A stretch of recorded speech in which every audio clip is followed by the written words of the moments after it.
Hi, I'm Andrew Rich, and if you're like me, you look at the state of modern wrestling discourse and think, wow, what a cesspool. That's why I'm here to tell you about Music of the Mat Remix. That's right, your favorite wrestling music podcast is back with a new format, where I bring on a guest and we play songs related to wrestling-themed topics. It could be a wrestling reference, a wrestling concept, a wrestling pun, things of that nature.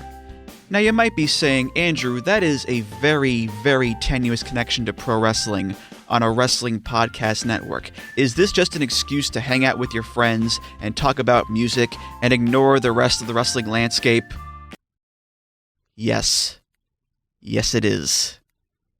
So listen to Music of the Mat Remix on the Voices of Wrestling Podcast Network, available on Apple, Spotify, or your podcast player of choice.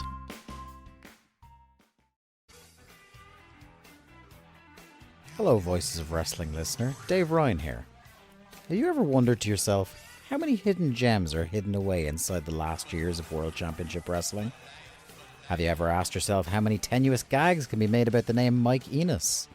And have you ever thought about what it sounds like for two Irishmen to interpret a very chaotic company through its B-show? The answers to all this and more are just a click away. Check out Days of Thunder every second Thursday on the Voices of Wrestling Podcast Network.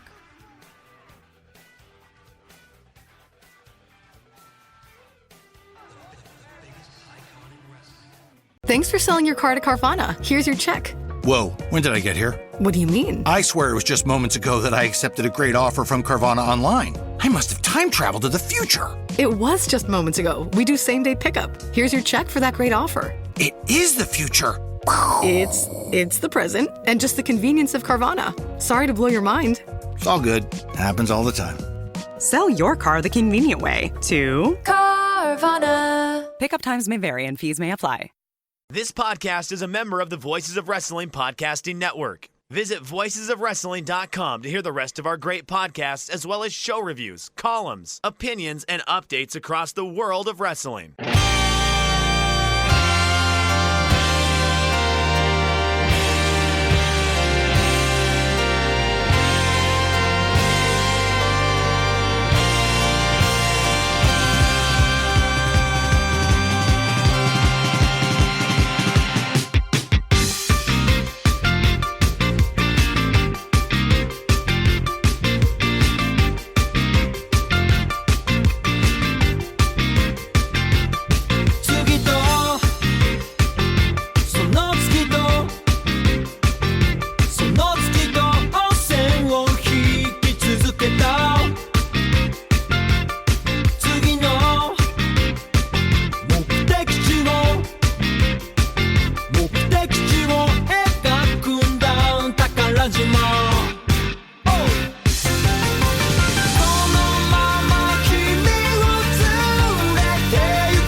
Wrestling Omakase. It is episode number 265. And this week, I am pleased to be joined by what was supposed to be a first-time guest, ended up being a returning guest from 2 weeks ago because he so graciously stepped in at the last minute for that episode. But Snazzy is back on the air. Hello, Snazzy. Hello. How are you doing? I'm doing okay, I guess. I don't know. It's kind of a weird week here in the States. I don't know. I don't really want to get into all the news stuff, but. Oh yeah, no, I've been following, but yeah, I'm not sure if Omakase is the place for that.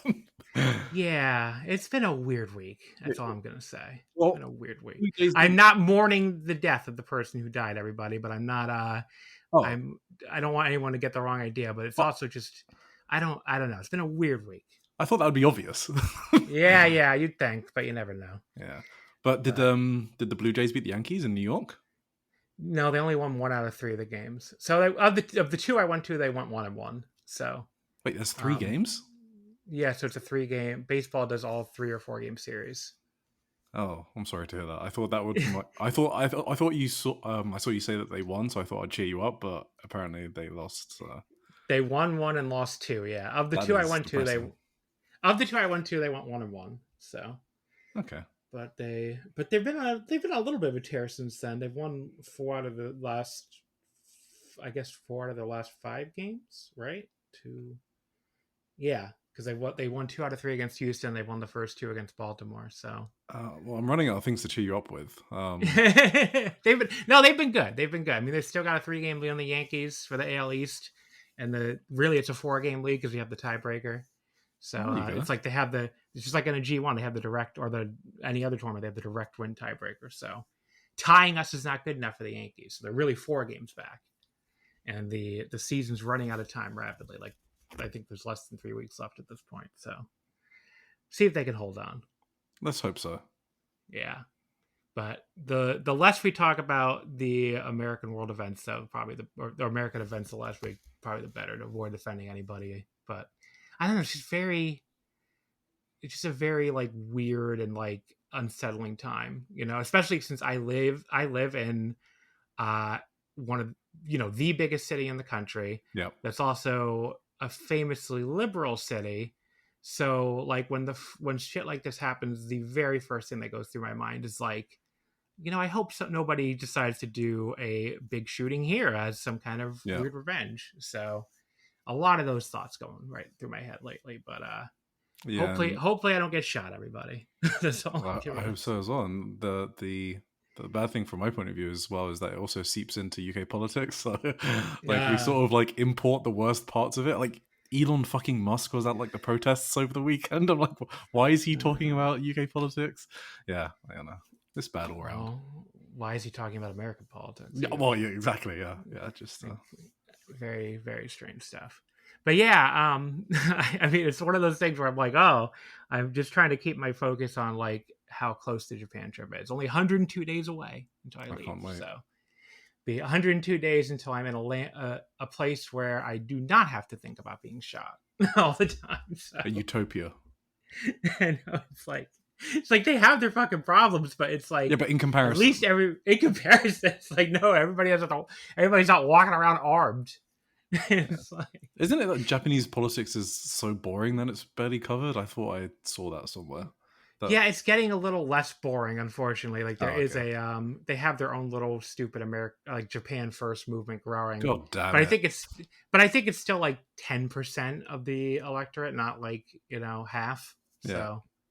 But yeah, they have reason to be annoyed too. Like I saw this there's this blog I read a lot called Unseen Japan. I think does a pretty good job of covering like Japan from like a left perspective / like covering stuff that they don't normally cover in the more mainstream outlets. And it was talking about how the rise of right wing populism kind of makes sense when you think about how much, not that they're endorsing it, but there's this feeling among Japanese people that like more and more of Japan is for the foreign tourists than anything else. And it kind of makes sense when you look at how they build so much stuff now that just seems aimed at capturing foreign tourist dollars, since the exchange rate is so good. So yeah, I mean, I get why it would feel, and again, even speaking as someone who loves to go there and loves to travel there, I'm sure if it gets annoying to feel like you're second rate in your own country. Well, I thought part of the issue that they had wasn't specifically with tourists, but it's when foreigners like move there and live there. I thought I heard that was like more of the problem rather than like people visiting on holiday. I think it's both kind of, but yeah, I think like they're kind of fed up with a lot of stuff. I think, which it sucks that they're choosing to take it out in a very natalist kind of way, but like I don't know. At least they actually are the historical people in their region, I guess. Like they didn't come and colonize all of it like America did. But anyway, do you watch get myself in trouble? No, that's good. Do you watch Black Mirror, or have you seen it? I haven't seen Black Mirror, no. Oh, okay. It was basically a show that sort of like has a twist on emerging technologies and like facial recognition, all that stuff. And it was meant to be like satirical in nature.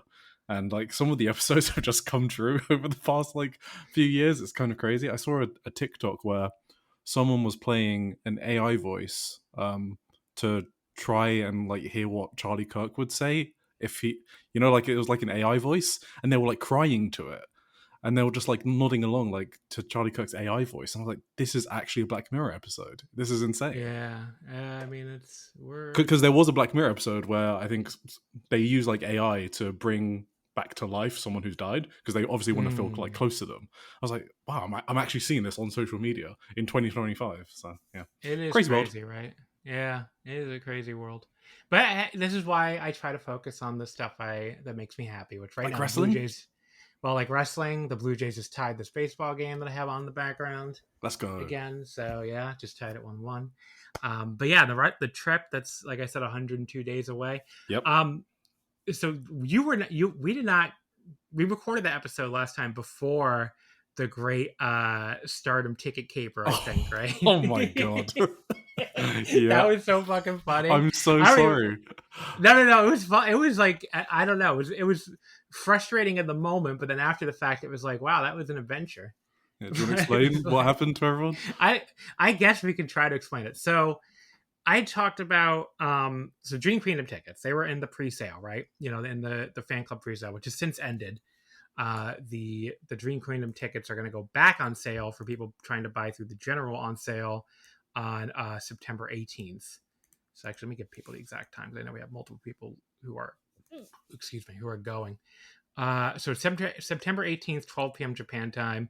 So that would be this Wednesday, the 17th at 11 p.m. Eastern our time. So the fan club tickets were on sale, and I know you and like a lot of other people are getting nervous because they were selling really fast in the fan club sale. So you had asked me, because you didn't, I guess what the problem is, you don't have a card that would work on Lawson, right? You don't have an Amex or anything. That is correct. Yeah. So you asked me if I could use, first you asked me if I could use your friend's fan club account and buy it with the tickets, but buy it with my card, but he had already purchased tickets on his fan club account, so I don't think it would have worked. But then you discovered, and this made me feel really stupid, that despite the fact that you had signed up for my Stardom account with the phone number, I believe, of 999-999-9999, that is correct. It let you sign up for the paid fan club. I told my friend about this later, who had let me use his actual Japanese phone number, and he was laughing with me. He's like, "Well, you should have tried that before you asked me." Yeah. I was like, "I guess I should have. If it asks you for a fucking phone number, I assume it's going to do like a verification step or something, not just take 10 nines as a fucking phone number." But yeah, it was very bizarre. But yeah, so that was so you got your fan club account through. You sent me the money so I could pay my card down, because my card at this point was very high, waiting to get paid again from all these fucking tickets I've been putting on it. So I had put my Dream Kingdom front row ticket, which was 100,000 yen, and then the three New Japan tickets for Wrestle Kingdom that I bought for me, Joel, and Paul from the Joel from Super J-Cast, Paul from the Emerald Flow Show, in Arena A. So that would have been another 96,000 yen or something, because it's like 30,500 yen times 3 plus all their fees and shit. So yeah, I put like almost 200,000 yen worth of charges on my card in the last few days before this. So I went to pay down the card to get with your money and do another charge for like, well, I don't know, it was what, 4 tickets of, it was 200,000 yen. So another 200,000 yen. Yeah, like 4 tickets of 50,000 yen each, because you guys did Arena S, which was trying to be second row. Which first I was excited because I was like, oh, because it tells you, unlike New Japan, it tells you the tickets you're buying, and it gave you row 2 in that same rear section, they call it in Ryogoku. Like they gave you row 2 seats 3 through 6, and I'm row 1 seat 8. So I'm like, oh, you guys are going to be right behind me practically. And then I go to pay it, and the card won't approve it. I'm like, okay, this doesn't make any sense. I should have had enough money on this card to pay it. Like I should have had enough credit room on this card to pay it even before I paid it down with your amount, let alone after. And I'm just like, is there some weird rule where you can't use the same card on 2 different fan club accounts? Yet they allow the telephone number of 10 nines. Yes. I was like, or is this something Amex is doing, because they're like, why the fuck are you trying to put through another 200,000 yen worth of Japanese charges after you just put through 200,000 yen worth of Japanese charges a few days ago? So I chat with Amex on the app. The chat lady's no help at all. She's like, I don't know what's going on. She's like, you can try call. That's basically her answer. She's like, I don't know. You can try calling them. I'm like, oh, thank you, Amex chat woman. You're very, very, very helpful here. So I call them.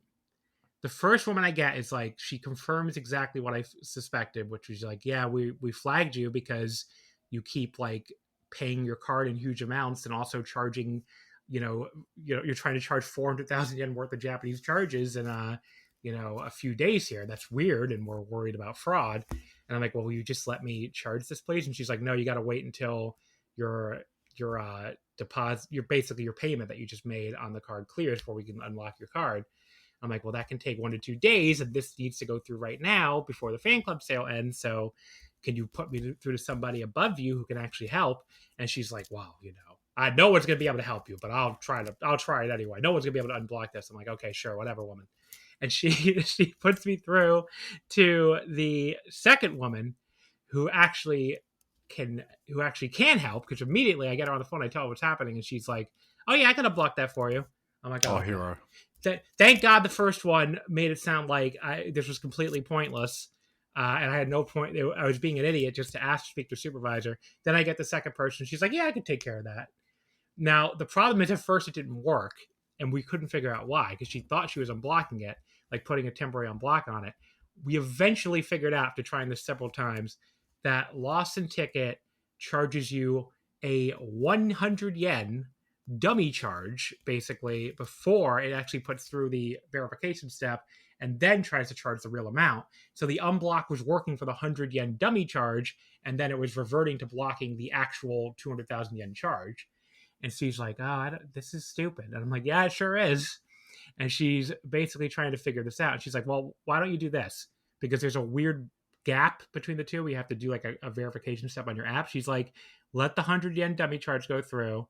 Then before you do the verification step, I'll try to quickly unblock it again, and we'll hope this works before it times out. And that's what we did. I waited for her to give me the all clear.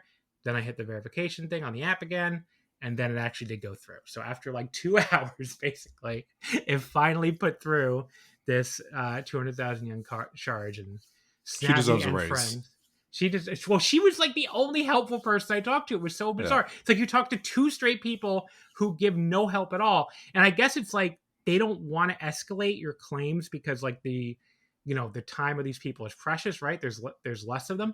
But like there was no hold to even get her on the fucking phone compared to the first woman. And it was like, so these supervisors just sitting around, they can do anything practically, it feels like. And they're the ones who can actually help. And it's like, I don't know, the way the first woman on the phone tried to even like steer me away from even talking to her was so weird, when I was like, this is the exact person who I need to talk to that was able to help me, very quickly. She got better shit to do. Yeah, she got better shit to do, I guess. But she did help. She was very nice too, and very helpful. Like she didn't argue with me or anything. She was like, oh yeah, let's unblock that. You're not trying to do anything bad, right? And I was like, okay. Like she... Well, there's one more thing to hate Elon Musk for, and that's PayPal, because I think they just yoinked like £200 from me in fees because I paid in yen. It was so bad. It was literally £200. I'm not even exaggerating. Yeah, you have to like pay in dollars, I guess. Otherwise, if you try to pay in yen, it was very strange. Yeah, they did not. Anyway, like it worked out though, I guess. Besides costing you way too much money, but it's worth it. You had to pay for the fan club too. Yes, I did. So. But that was okay. That's only like £50 or whatever. And I will get to see Momo and Saya. That's surely the match. So, Yeah. Well, I guess we'll see. Unless they do that in November. Yeah. But, I mean, maybe it's Saya. And I've seen people say maybe Saya and Sari. Yep, that's possible as well. But I just feel like they normally do surely the 5-star winner would take the Sumo Hall spot. Where is the November one? I don't actually know. Out Award. Oh. Yeah, that doesn't feel like Momo Saya. It could be. Yeah, it could be. I don't know. Maybe they want to be like, oh, she won the 5-star here and she'll also challenge here. I don't know. Yeah, but the fact they haven't built towards it at all makes me think they're going for a longer build. So I don't think the blow-off will be in November, but who knows? Yeah, we'll have to see. But the important thing is now you have who's sitting with you? It's like Tim and 2 other people? Me, Tim, Kaze, and some friends from some other Discords. Oh, the Kaze Nina. Yeah, sorry. Why I just say Kaze because it looks like Kaze, but it's obviously Japanese, so it's Kaze. Yeah, I didn't realize that was him. Oh, that's cool. Yeah. So, yeah, that's... no, Kaze's not sitting with us. I just made that up. He will be there, but he's not sitting with us. Okay. Yeah, but me and Tim and some other friends. Yeah. It's you, Tim, and two people I don't know, probably. Yeah. Yeah, exactly. Yeah. Okay. But yeah, it's cool though. I mean, I obviously know Tim, and it'd be cool having you guys right behind, because I'm sitting by myself because nobody else wanted to do the 100,000 yen seat except me. So Yeah. I was it's fine So though. can I plug something quickly before we get into these lovely shows to review? Just because we Sure. mentioned Tim. So for some reason, so I write for the Social Suplex newsletter. I write most of the Asia stuff except the New Japan stuff because we have writers that are much better than me for the big promotions. But we try to cover as much of the globe as possible. But Tim is one of the architects of that newsletter, and the well-known Tam Nakano lover. He decided for some reason to start a weekly podcast with me, so where we just talk about different news in Joshi. It's called Joshiing Around.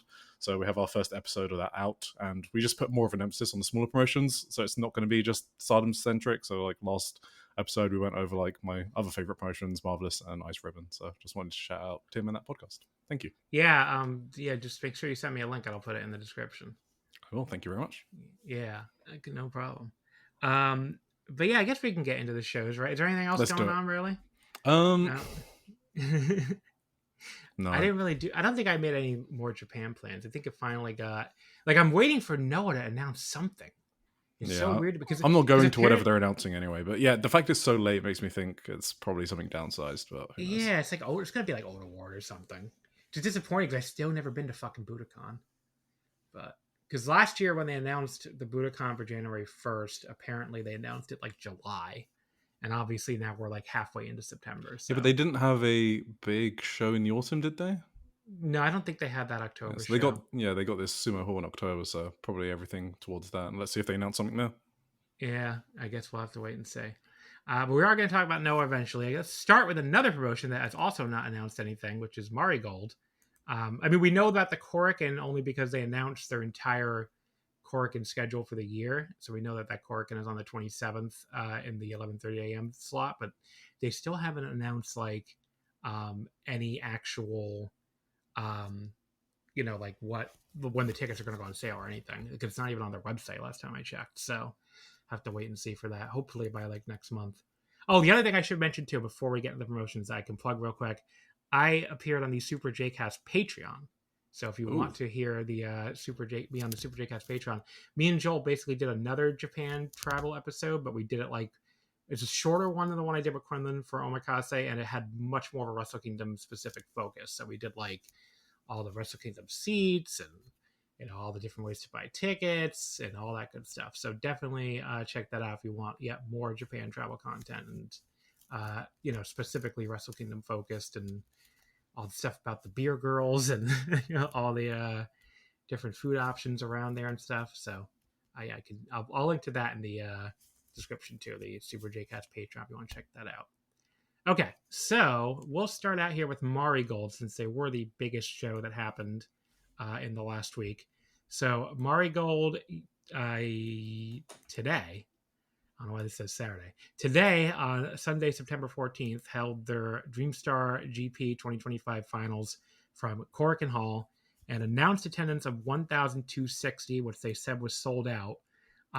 They did have fewer floor seats than normal because Big Japan is running the evening slot and does have one death match on the card, so they take out some of the floor seats when they do that, and it's also why there was like tarps on the floor. People wondering. But yeah, who the fuck knows what Big Japan drew for that show? Actually, let me look that up because it might be 603. Oh, for them that's not bad actually. So. Yeah, it wasn't that bad. I mean, a lot of the orange sheets were like basically empty, but yeah. I don't know if they make up their numbers. Does anyone know if they're reliable or not? I have no clue, honestly. Yeah. I mean, they've definitely announced smaller numbers than that though. Like I've seen a bunch in like the 500s. Yeah. This was one of the better ones. But yeah, 1260, it's a very round number. I don't know how much to trust Rossy. It looked pretty full though. Yeah, I'd say so. Yeah. But yeah, I had not seen any of this tournament. So it kept meaning to be a tournament that I was going to drop it, that I was going to catch up on. And I just never happened. And like the weird way it's structured too, where like every show would have like one or two tournament matches too, was just, I don't know, it just made it really difficult for me to follow or want to watch. So at a certain point I was just like, I'm just going to parachute into the finals. That's what I'm going to do here. So that's kind of what I decided to do. But yeah, if any of this stuff goes over my head, I assume you watched all of them. I did. And the tournament as a whole was not great. So I think the main issue with it was how they presented it. They didn't really present the Dreamstar matches as special. Like, they regularly put them in the mid card.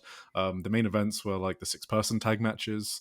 They kept like all the special matches just for like Korakuen Hall or Shinjuku Face. So any of like the tour stops were mostly a waste, which we'll get to on Noah N-1 later. But we're so spoiled with how Stardom did it. When they fucking put Azumi and Starlight Kid in Sendai, they had Poi and Rina in fucking Okayama.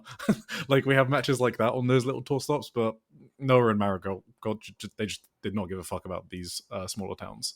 And if the wrestlers are wrestling in mid-card, they're not going to put in all the effort to have bangers. So a lot of it was mostly skippable, to be honest. Yeah, I mean, that ends up being the problem. Like, we're going to talk about it. No, it's like these shows don't feel any more special than regular house shows. Exactly. And the All Japan Champion Carnival had somewhat of the same issue. I would say those guys might have tried a little harder. It's just it's not a very talented roster. But it's just completely different from the G1 and the 5-star, where those wrestlers on those two rosters treat that entire tour like it's a big deal. I mean, the 5-star was ridiculous. Yeah. And whether even I think people who don't love either promotion would have a hard time, not admitting that, because they definitely treat it like it's not whereas what you're saying Marigold did is the same thing we're going to talk about with Noah, where it just feels like any other house show, just with singles matches instead. But they didn't even main event with the Dreamstar matches. It was crazy. They were just putting tag matches on top. Yeah, that's even worse than what Noah's doing. Yeah. But yeah, so the finals here, I mean, I wouldn't call this a bad show. And again, I was talking about off air that I'm worried I'm going to be too negative on this episode, because there really wasn't anything we watched this week or anything we're covering this week that I really enjoyed that much. But yeah, I wouldn't call this a bad show. It just had nothing that special, and it did have a lot of bad finishes. And this was a show where I'm just like, okay, I'm very happy that this man does not book Stardom anymore, because boy does Hatman love his countouts, and he loves his time limit draws, and he booked a lot of them here. So he protects his wrestlers. He protects his wrestlers way too much. Yeah, well, and he forgets about the other ones. I had a meltdown about Mirai and her booking this tournament. So I don't know if did you see that she was eliminated before the final? Yes, yeah. Yeah, crazy. So she went down to a record of 1-2-1, and the storyline was, hey, I'm going to make a comeback, make sure you support me. So she wins both of her last matches. That's awesome. She goes on 7 points, three wins, 2 losses, 1 draw. Great. So Miku and Goshka are in the match after, right? And, if Miku wins, Mirai is out. And I can hear Miku's Mirai is doing her backstage comment saying, I'm hanging on by Fred. And I can hear Miku's theme song in the background. So I know she's going on next. And Mirai is not even saying anything about, if Miku wins, I'm out. It's almost like they completely forgot about it. And Miku just beat Gotchka, and they didn't even mention it until days later in a random BBM Sports article. So they definitely forgot that it would have knocked her out, because why would you not just have Miku and Gotchka just draw? So then you can have the Mirai and Chanyota match mean something on this card. But Rossy just forgot about Mirai, so there you go. Yeah, just really bizarre booking from old Hat Man here, and I don't know. I'm why did Mirai go to this promotion? Is what I kind of feel like sometimes. It's I get okay, you look at Victoria Yuzuki, yep. She's here. I mean, they're pushing her as one of the top stars of the entire company. Yep. Why did Mirai go to this promotion? It's so bizarre. And she's been one of the best workers on the roster for the most consistent. Her, Miku, Yuzuki's been really, really good. So there have been bright spots of the tournament. Like I said, it was quite bad. A lot of the matches were skippable, but there were definitely some bright spots. One of those was Yuzuki. The other was Seri Yamaoka. They were both excellent this tournament, I thought. And Mayu by far was the MVP. She had 3 4-star matches. Do you think Mirai would be in a better position choosing Stardom right now? I almost kind of think she would. I don't. Even with this crowd as Stardom's roster is. Stardom roster is so stacked. I actually don't know where she would fall in the roster. I don't know if she'll get lost in the shuffle. So that's one thing. Because in Marigold, you can see she's clearly one of the best there. Even if she isn't booked it, everyone can see that. I don't know if she'll have that same aura if she was in Stardom. Maybe. Yeah. I don't know. It's a good question, but it almost feels like she can't be booked any worse at this point. But Yeah. I don't know. Okay, so let's get into these matches. First of all, there was supposed to be Sara Yamaoka versus Rei Seto, but Rei got COVID, so Sari ended up winning that by forfeit. So that was your Dream League match that did not happen. That was disappointing because I really wanted to see both of them. So well, because they're also feuding. Sari is like one of the reasons that Rei Seto turned heel, because she was kind of sick of getting bullied by Yuzuki and Sari. So yeah, that would have been a bit of a blow off match, because otherwise this heel turn has been a bit illogical. Even though like Rei Seto is performing really well, the heel turn itself kind of makes no sense. She just started strangling people with her belt like out of nowhere. So yeah, but no, that would have been a good match. I mean, Darkness Revolution in general feel like fake heels anyway. So they're even worse than and yeah, they're the worst fake heels probably going right now. Even though like Misa Matsui's really good, yeah, they are kind of fake heels. They just don't do anything heelish practically. They have I don't know, like they show great sportsmanship against each other here. It's like I don't like what makes them bad people. Occasionally they cheat. No, every single match has a mandatory like 3 or 4 minutes where they have to leave the ring and just throw their opponent into the chairs every single match. So they have a really like stale formula as well. So yeah, this is very weird. I did not watch the 8-person tag. Did you watch it? Yeah, that was the one. Yeah, so I guess that was so. One of the things that maybe I would like to help dispel is the idea that the Marigold undercard kind of sucks, because I think that was like the prevailing opinion maybe in like 2024, and I think a lot of them have like improved a lot. So the 8-person tag was Hummingbird, Komomo, Minami, Sari Yamaoka, and Yuka Yamazaki against Megaton. Okay, whatever. Minami Yuki, Nagisa Tachibana, and now Ishikawa. So Komomo Minami's like probably ahead of the rest in terms of the undercard. She's awesome. Sari, obviously, we know she's very good. Minami Yuki's much improved, and Tachibana is actually a lot better than she was a year ago. So she had like one botch in this match, but you can tell she's a lot better.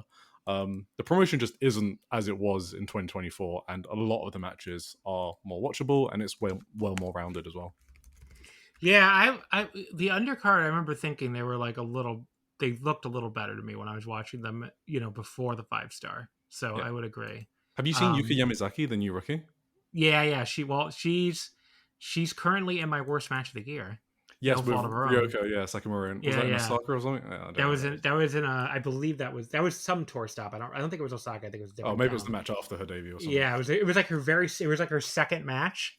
And she's looked good. It's just that she was in there with like one of the worst wrestlers I've ever seen in my life, and who's since left Marigold / maybe retired. Yeah, but yeah. So Yuko is like, it's not like she's like a super rookie or like insanely athletic or something. But the impressive thing about her, because no one really talks about her as an amazing rookie, but because she's not as flashy, but she's so ice cold. I don't know how to describe it, but like. She doesn't appear like she's a rookie. She's like never nervous. She doesn't really botch a lot of things. She does great promos. She's comfortable in backstage segments. So I'd like to hear more people like talk about her. I don't think she's like a rookie of the year, but I think the way she carries herself, her acting, stuff like that, I think she's going to be pretty good in the scene going forward. Yeah, so there you go. So we'll see more out of the rookies and stuff when we get back to watching more regular Marigold shows. Because I try to cover their Korakuens and big shows, and I know I have their big show down to cover in October, so we'll get to it. Or is it September? The Sumo Hall show's in October. Okay, yeah, there you go. So the first actual league match here. So for the Star League, again, because of what we just talked about with Mirai getting eliminated already, there's only one match that mattered here, which we'll get to it. So the rest of these did not matter for the standings. But the first match was Chika Goto defeating Kizuna Tanaka in 7 minutes and 12 seconds. So Goto finishes with 3 wins, 3 losses, and 1 draw for 7 points. Tanaka finishes with 1 win and 6 losses for 2 points. This was like mostly a pretty basic mat wrestling match to start. I did think some of the counters were a little slow and awkward, especially. So that was one of the things dragging this match down a little for me. Go Chika and the pinning over the choke slam. Kind of a quick match. It was all right. Not much more than that. So like 2 3/4. Yeah, I mean, nothing really happened. There was not a lot of crowd heat, but I mean, Gochka has been one of those bright spots in the tournament for me as well. She's like developed into a very like funny mid-carder, like a very comfortable mid-carder, and every promotion needs a good mid-card. She had a great match with Maya Watani in her homecoming town on the 22nd, I think. So I think she's surpassed Kuki like by miles, which was not the case maybe a year ago. And she's like a solid hand on the roster, I think now.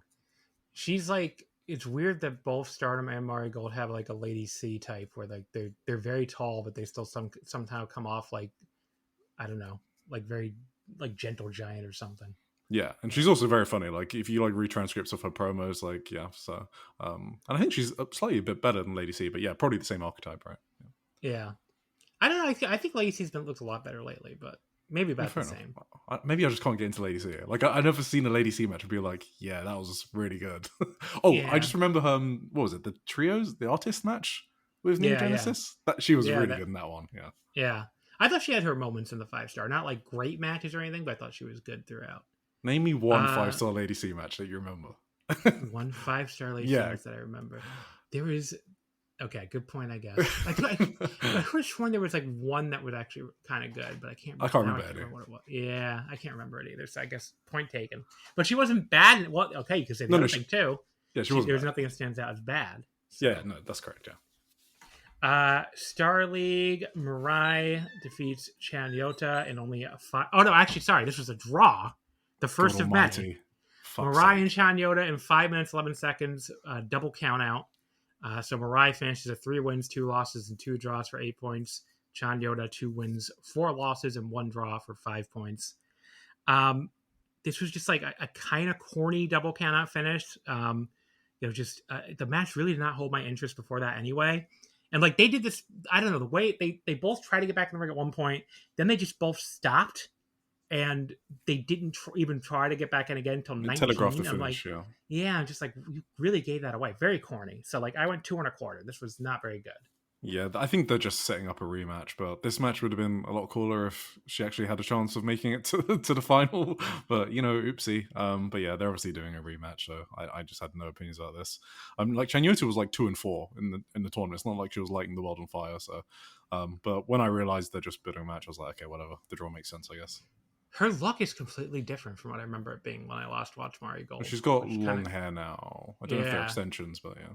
Kind of threw me. And like her tights are different too, I think. Yeah. So next match, Nagisa Nozaki Nagisa Nozaki defeats God, who the fuck was you about to say? Misa Matsuri. Yeah, this is all Darkness Revolution match. In 5:51. Or actually did Matsui win this? Yes, I don't know why the website put this weird. Okay, yeah, Matsui won this in 5:51 with the European clutch. She goes to 4 wins and 3 losses for 8 points, while Nozaki goes to 3-3-1 for 7 points. This was all right. Two of the Darkness Revolution members here, they were fighting on the outside with chairs and stuff, and it was just whatever. And like Misa pinned her with a little bit of an awkward European clutch. Another 2 3/4, just very short and not much to it. And like, again, they're being so nice to each other. I'm just like, aren't you heels? Like, what is going on? Like, why? Like, oh, look how cute and nice we are. I'm just like, you're supposed to be bad people. What is going on here? But I don't know. So they're like so cutesy. It's like, I don't know. This is way. It feels like peak Oedo Tai, where it's like they're supposed to be heels, but they don't feel heelish at all. But somehow even worse. Yeah, I mean, I could go on about Darkness Revolution all day. So, yeah, no, it's not. I like Misa. I like her as a heel as well. I do think she is a good heel. But the gimmick is just too cartoony for her, like the Darkness Revolution gimmick. But she could be a great like mid card heel if she had like a different gimmick. Then we had our first match that I would call actually good on this show, which was the only Star League match that actually mattered. So Miku Ano and Mai Sakurai here were coming in with Miku at 9 points and Mai at 8. So Mai needed to win the block and go on to the final, which was happening on the same night. Miku just needed a win or a draw. And they did go to the time limit draw here, 15 minutes. So that means Mai Sakurai finishes with 4-2-1 for 9 points. Miku Ano finishes 4-1-2 for 10 points. And she's the one who advanced to the finals. The big spot here was the Avalanche Styles Clash from Ano. at the end of a big fight on the turnbuckles. But so that was pretty cool. Like, they were fighting up there before Miku just slowly hooked her and hit the big Style Splash. I thought that was going to be the pin for a sec, but she was just a little too close to the ropes, Sakurai. She was able to grab the ropes to get the rope break. The weird thing at the end was the psychology was kind of weird with Miku having Mai in the STF as time ran out, given that she's the one who moved on with the draw. Like, you'd think the heat would be Mai trying to beat Miku to win at the end. So it's kind of like, okay, well, I guess Miku's winning either way. So Miku's winning this block either way at this point with her in the STF. So it really took away from the drama. But yeah, so we got the time limit draw. Miku, I guess gets, we can't really call his revenge on Mai for taking the United National title from her at the start of the year because she didn't beat her, but she did get the draw here to advance. So yeah, very weird booking. Good match though. I went 3.5 on it. Enjoyed it. And these are I don't think anyone, it's not breaking any news to say these two wrestlers are very solid. So especially Miku. Yeah, do you think Mai Sakurai is good? Because so I guess for some context, like I don't actually even have like a preconception of her from Stardom because I didn't actually watch any of her Stardom stuff. So like purely from her Marigold work, I think she's kind of she's above average, but I don't think she's like a standout wrestler. And I constantly see her being put up there, and I wonder if I'm missing something with Mai Sakurai. I think I wouldn't put her down as like I think she has a lot of charisma. Mm-hmm. So that always helps right away. She has presence. I don't know if her in-ring is necessarily, I wouldn't call her a great in-ring wrestler. I would call her solid. Yeah, okay, yeah. That's basically what I'm saying. Yeah. But Miku is fucking awesome, and I think she's been one of the most consistent wrestlers like Marigold has had since they started. So there are some issues with this match. I think I had one was the one you mentioned, like the drama towards the end could have been much better if it was reversed. But the other one is I think Miku's a lot better, working Mai rather than the other way around. Especially if Mai Sakurai is the babyface champion, I think Miku should be controlling the fight. And basically, as soon as I wrote that note down, they switched roles, and I think the match got better instantly after that. So yeah. There's your Star League winner. Then we have the Dream League matches. So that starts off with, and 2 of these matches actually mattered of the 3. So at least we didn't have all the, all the non-mattering matches or the pointless matches from the Star League side. This was your only Dream League match that didn't matter. It was Maria beating Chiaki in 4 minutes and 46 seconds. They did keep it short. And Maria goes to 3 and 4. And 6 points, and Chiaki finishes a 1-5-2 for 4 points. Isn't Chiaki supposed to be the fucking leader of Darkness Revolution?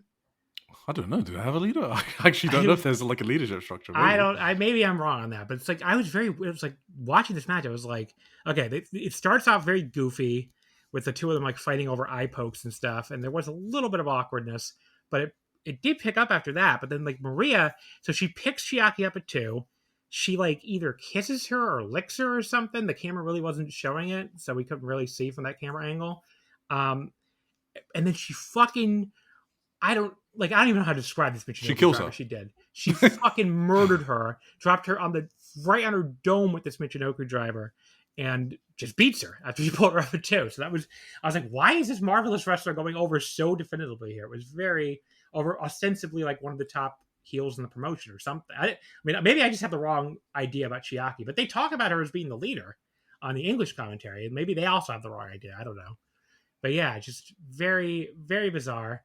I thought this match was fine. I went 3 stars on it, but there's a lot. I don't know if stuff went over my head here. I was like, why is Maria going over this strong, whether she's pulling her up at 2 and then just killing her?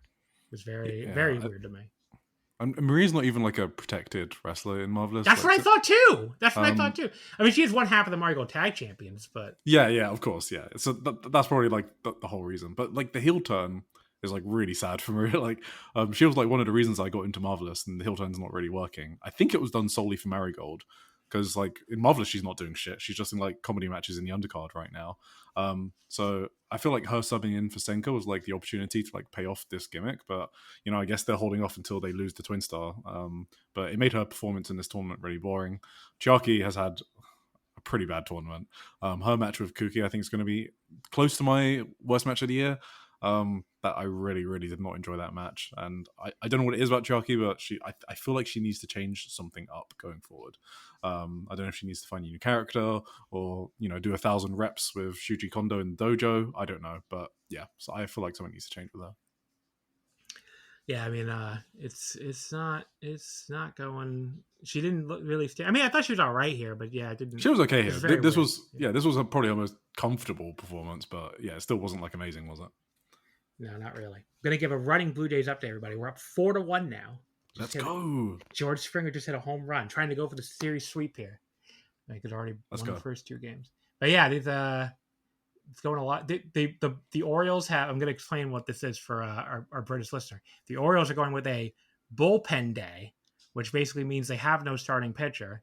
And usually, when the other team has no starting pitcher and just it's like using bullpen people the entire game, you're really supposed to win those games. So because it's a huge advantage for you. So yeah, so far they're putting together. Why would you not have a starting pitcher? Because you don't have enough starters. Oh, okay. Like you just not. I mean, the Blue Jays never have bullpen days because we have enough starting pitchers, but they just don't have. Baltimore just doesn't have enough starters at this point. So they don't have because of injuries, or like why would you not have enough injuries, trades? Because they're kind of done for the season. Like they traded away a lot of their best players because they get kind of waved the white flag on the season. Oh, so they're tanking like an NBA. Yeah. Okay. So they waved the white flag on the season because they already. Do you have draft picks in MLB? Yeah. Okay. Yeah. So they're waving the white flag. What the annoying thing is, before this series, even though they've been horrible all year anyway, they always played us really, really strongly. Like we were like 4-6 against them entering the series. If we win, if we sweep them, we'll be like 7-6. So it's like these fucking orange birds are always like they get up to face their fellow bird team, I guess. So it's like the bird on bird violence with the Orioles and the Blue Jays. But yeah, so we're making up for it now. Hopefully we can keep it going here. 4-1 in the bottom of the 5th is not like a insurmountable lead or anything, but it's looking pretty good. Well, I'm sorry the time difference meant we had to record during the baseball game.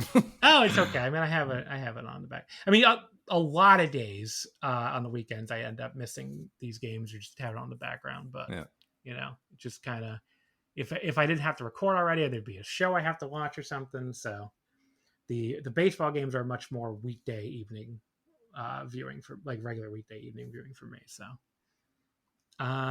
The next match here, we had by far the match of the night. Mayu Iwatani and Victoria Yuzuki going to a 15-minute draw. So the way these two matches work, so Mayu was entering at 8 points, Victoria had 9, and Utami in the main event had 9. If Victoria won this match, she would have advanced outright and made the main event. Not the main event, but the last Dream League match mean nothing. So I knew they probably weren't going to do that. Mayu had won. She could have advanced with help in the Utami versus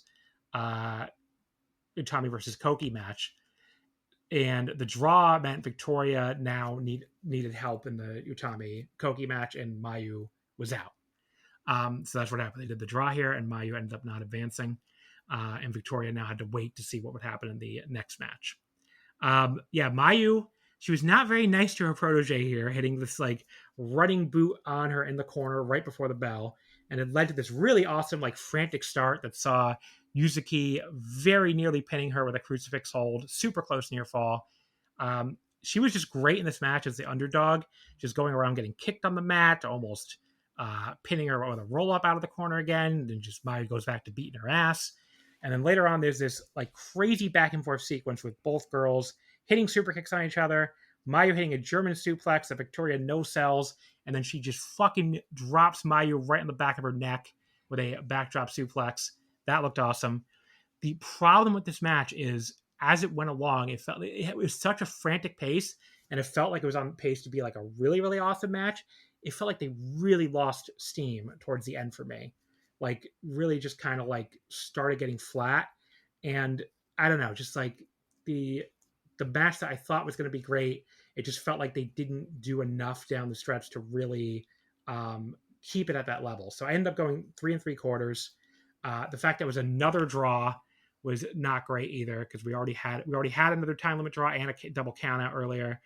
And, I don't know, just the booking was annoying. But yeah, Mayu ends up finishing 3 wins, 1 loss, and 3 draws for 9 points. Victoria ends up finishing 4 wins, 1 loss, and 2 draws for 10 points. Like I said, 3 3/4 star match. Very good match. Definitely match of the night, and one I would recommend watching. But like I said, lost a little steam at the end. I think this is a rare time where I love a match much more than you.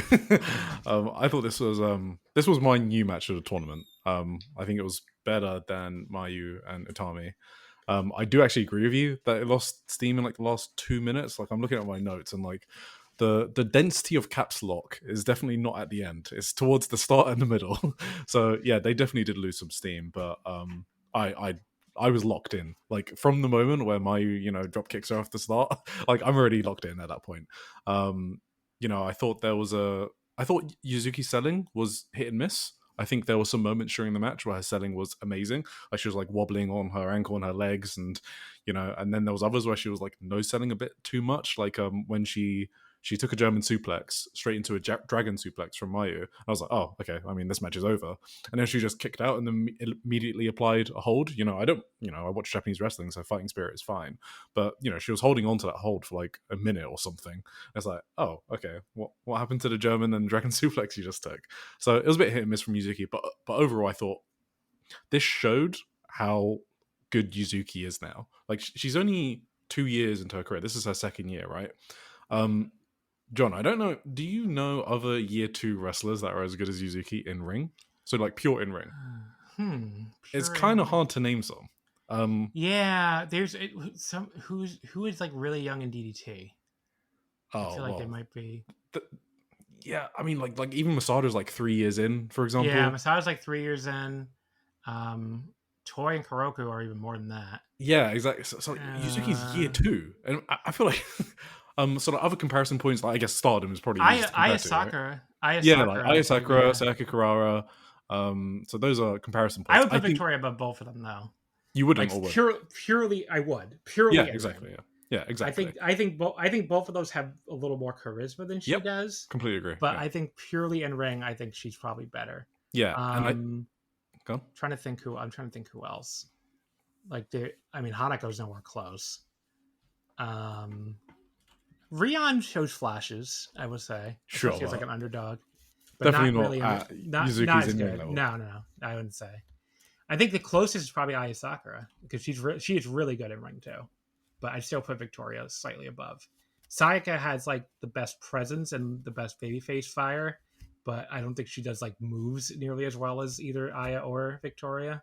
Yeah, and so some other names. Well, like Chi-Chi is in her 3rd year, but it's not far off. Like she's 2.5 years into her career.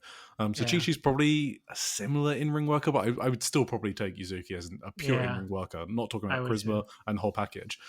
So I feel like Yuzuki got a really bad rep from maybe like the first year in Marigold, where she was a bit botch heavy, especially with like her diving crossbodies.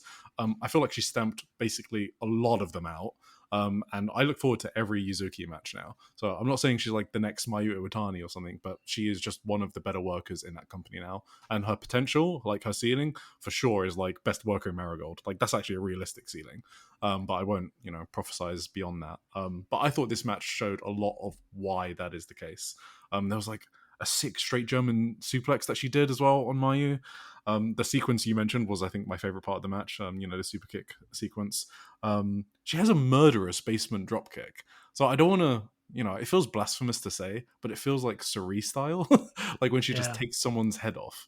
Or again, like Poi too has like one like that too. Yeah, Yuzuki's year 2 into her career, so. Yeah, I just wanted to maybe dispel the myth that she's still a bit botchy. I think she's cleared up a lot of it, and in 2025, she's proved me wrong, because I was not a Yuzuki believer when she first joined Marigold, and I didn't really understand the super rookie label, and I think Yuzuki's just shut me up. So, what would you rate this match? Since you I gave it 4.25, which is quite high for me, because that means it's the same as the Chris Brooks tag from Peter Pan and the Lights Out Steel Cage match from Forbidden Door. So I thought it was the match of the tournament and one of the best matches in Marigold for the year. But it really depends what type of match you like, John, right? Like these are my type of matches. I love Mayu, and I love the German suplexes. I was loving the match too, and I just thought it lost too much steam at the end. It did, it did. Then we have Itami again. She needed a win here to Actually, I don't know if could she have moved on with the draw. I don't even know. Who won Utami versus Victoria? I assume Utami did. For what, sorry? Who won? Who was Victoria's one loss to? Was it to Utami? Oh no, she beat Utami. Okay, so then Utami need a win here. Yes, exactly. So Utami ends up losing by count out. So yes, our second count out finish in the fucking show. So we had 3 draws and 2 countouts. So this is very like peak Hatman booking here. But yeah, Koki Amare defeats her by count out in 9:51. Koki moves to 4-3 for 8 points, and Utami finishes 4-5-1 for 9 points. And that also means Victoria goes to the final. Okay, I feel like everybody's very hard on Koki Amare, so I want to say I did think she looked a little better here than the last time I saw her, which again would have been before the Dream Star. Oh, I was going to bury her, to be honest. Yeah, I don't know. Maybe you've watched her the entire time. I thought she had a little bit less of that deer on ice skates feeling to her movement in the ring, where she was moving around a little better. And I assume they were talking on English commentary about how she's been working a lot with the new Marigold trainer Shuji Kondo. So I think he's gotten some of the awkwardness just with her movement out of her. The problem is her moves. First of all, she's 5'7". She's another huge wrestler for a Joshi.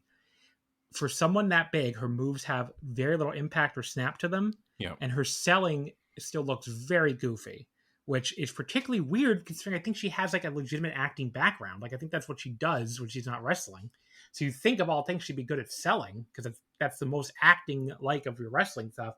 But I don't know, the faces she makes when she's selling are so goofy. So she has improved a little. She no longer looks quite as awkward in the ring, just moving around. But her moves still lack any impact. They lack any snap. And her selling is still pretty awful. So she's still quite bad. But I feel like there's something there where you see the charisma and everything. And, you know, Hatman keeps talking about how, you know, he feels like she's the most important wrestler to Marigold's future and stuff. But, like, she's still not good in ring at all. Do you think she's been charismatic? Maybe charisma just means she has a good look. Yeah, she's attractive. she's attractive. She stands out. I mean, it's not even just attractive though. Like she has a very striking look. Sure. Yeah. Like because I've heard she even like describes herself as like sort of, I don't know if genderqueer is the right word, but like very agender or something. Oh, sure. I think I've heard that. Yeah. Yeah. And like, she has a very like striking look to her between the height and the, you know, I don't know if I would say like she had a masculine face, but like she has a very different look to her.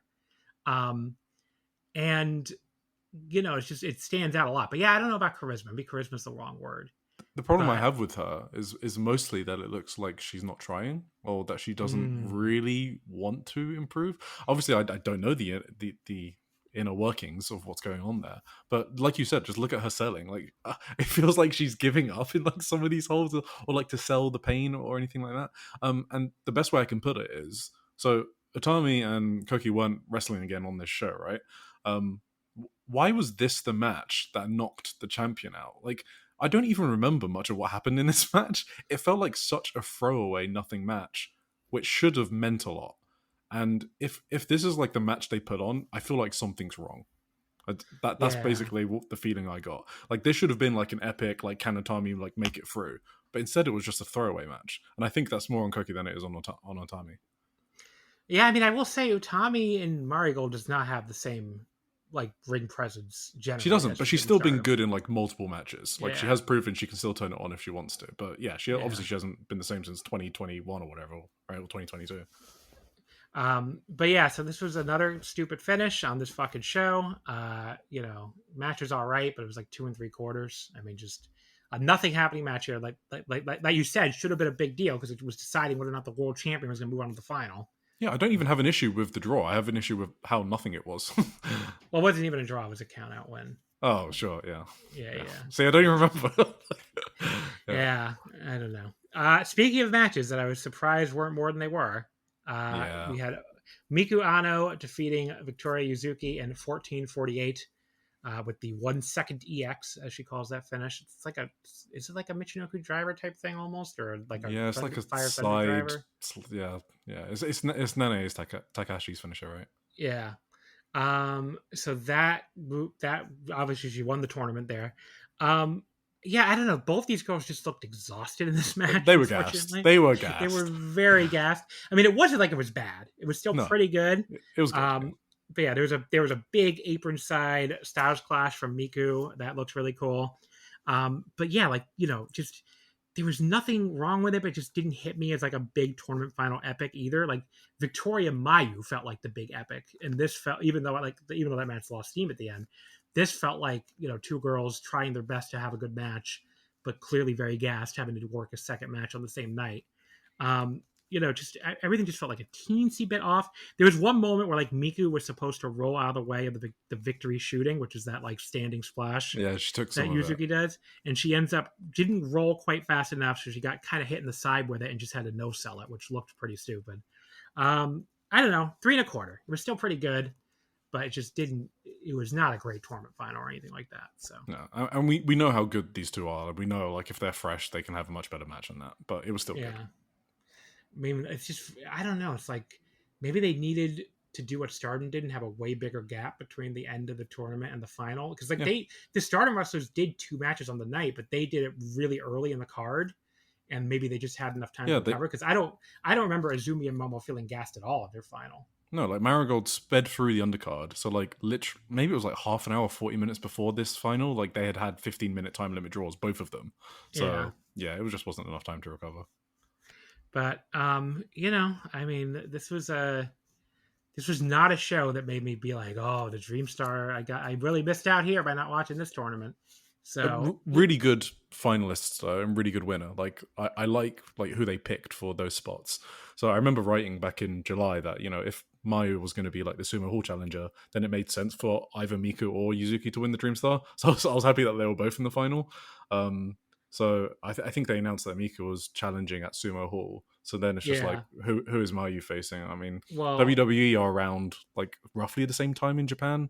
So it could be Io or Julia, or it could just be like Mio Momono from Marvelous or something like that. We'll see. Well, because Rossy was teasing after the show that there's another match that's big enough to main event Sumo Hall besides the world title match. So I assume they must have a WWE person coming in, I would assume. Because they're in Japan anyway. Yeah, he wouldn't say that for Mio Momono. So yeah. So what I would say, they were talking about this on the Jumping Bomb audio show last week. It's like comparing Marigold in 2025, even though they've made progress, even though there are some better wrestlers here, comparing them to Stardom at this point is really kind of, like doing them dirty because they're just so far behind. Oh, I still agree with that. Even though there's a lot of Marigold that I like and there are a lot of really good wrestlers, I still wouldn't compare it to Stardom. Yeah. And it's like the problem with them is because they feel so similar to Stardom in tone and like feel, because obviously they came directly from Stardom and Rossy Ogawa started them both. It naturally leads itself to those comparisons. They don't feel different enough from Stardom, like a Tokyo Joshi or a Sendai Girls or whatever, where your brain's not going there immediately. So that does hurt them, I think. So that does tend to be an issue for them.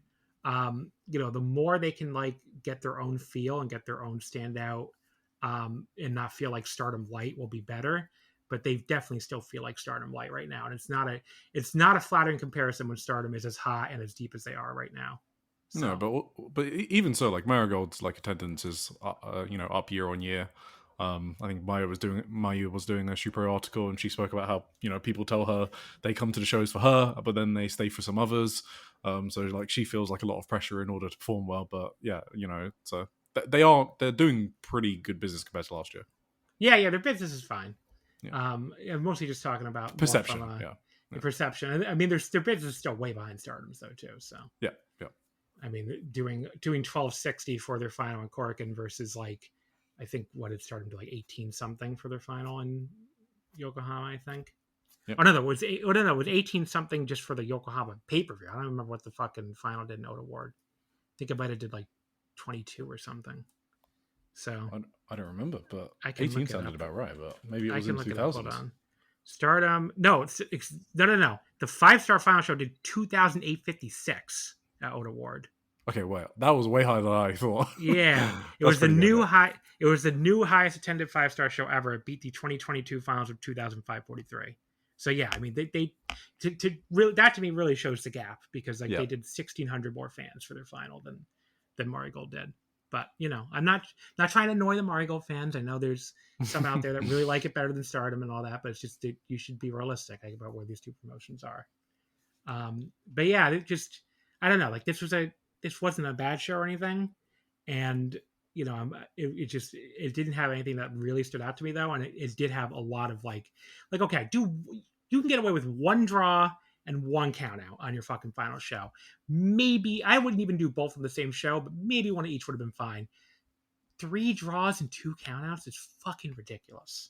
So just very bad booking. It reminded me again of like when I would drop in on Stardom big shows when Rossy was booking and be like, this was fine, but booking's pretty stupid and I don't really want to watch more of this. And that's kind of the same feeling I came away with after this. So there you go. There's your Marigold. Oh, so the awards afterwards, the Dream League Best Bout went to Mayu versus Yuzuki from earlier on this show. The Star League Best Bout went to Mirai versus Mai Sakurai from the August 31st Korakuen. Do you remember anything about that match? Was it a worthy? Yeah, I wasn't as high on it. I think I gave it like 3 stars or something, but it was still good. Okay. It was good. Koki won the skill award. Okay. Jesus. I don't want to say anything. Misa Matsui won the Technique Award. I've never understood what the difference is between the Technique Award and the Skill Award either, but anyway. Oh.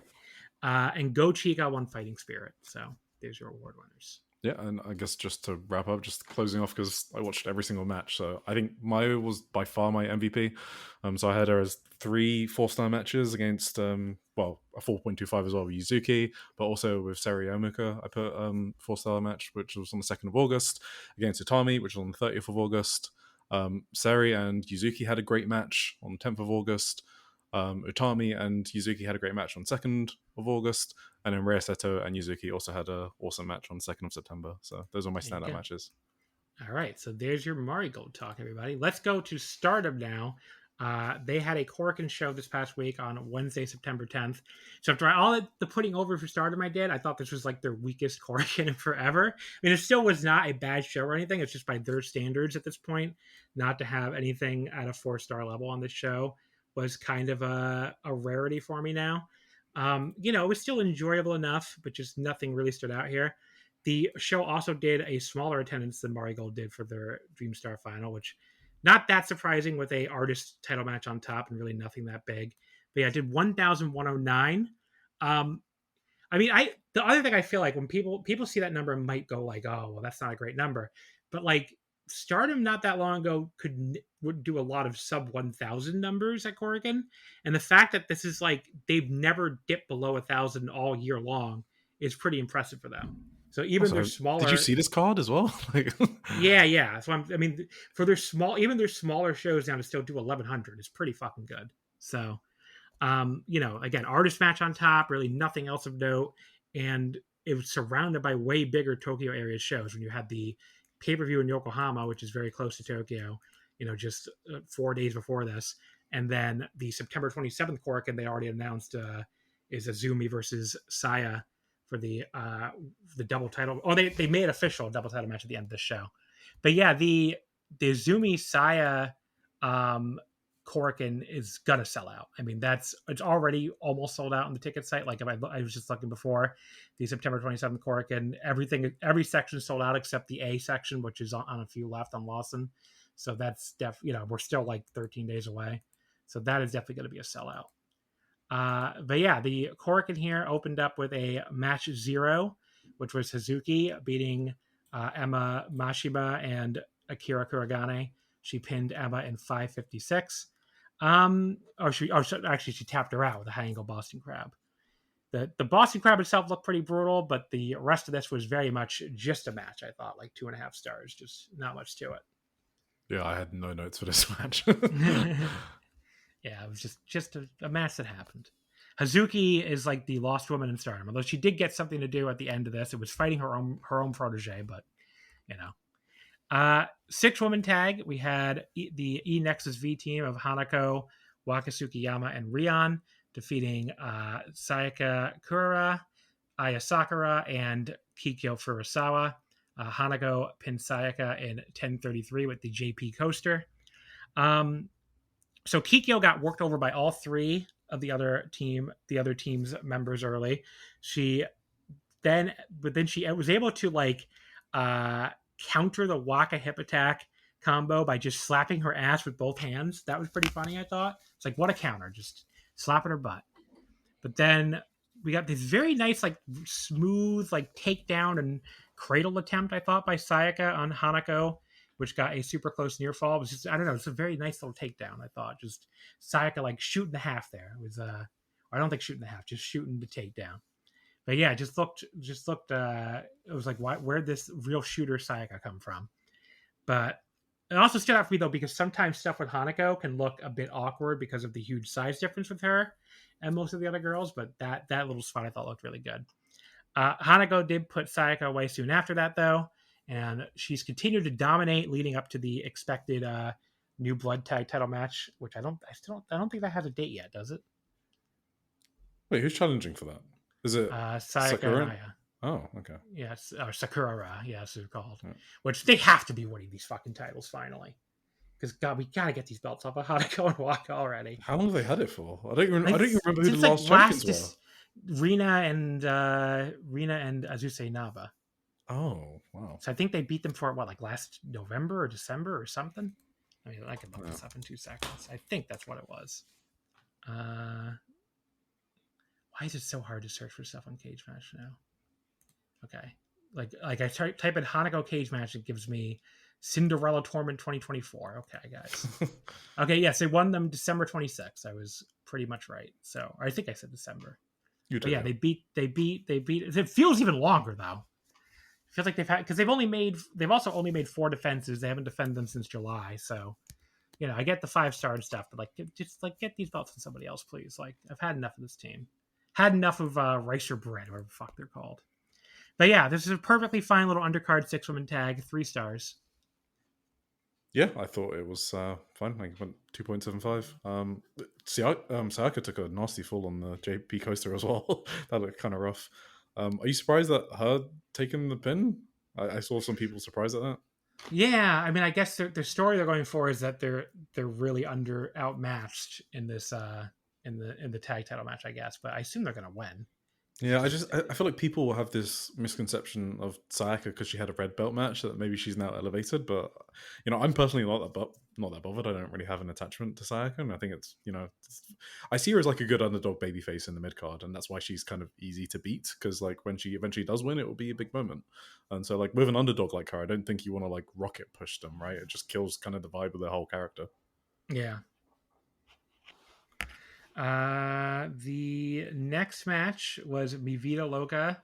And speaking of, here we had some double countouts in Stardom too. So Mi Vida Loca and the team of Suzuki, Rina Yamashita, Itsuki Aoki, and Bozilla going to a double countout where Bozilla and Saki Kashima were both counted out. So the God's Eye team was Saki Kashima, Ami Sore, Lady C, and Kyoka Kotatsu.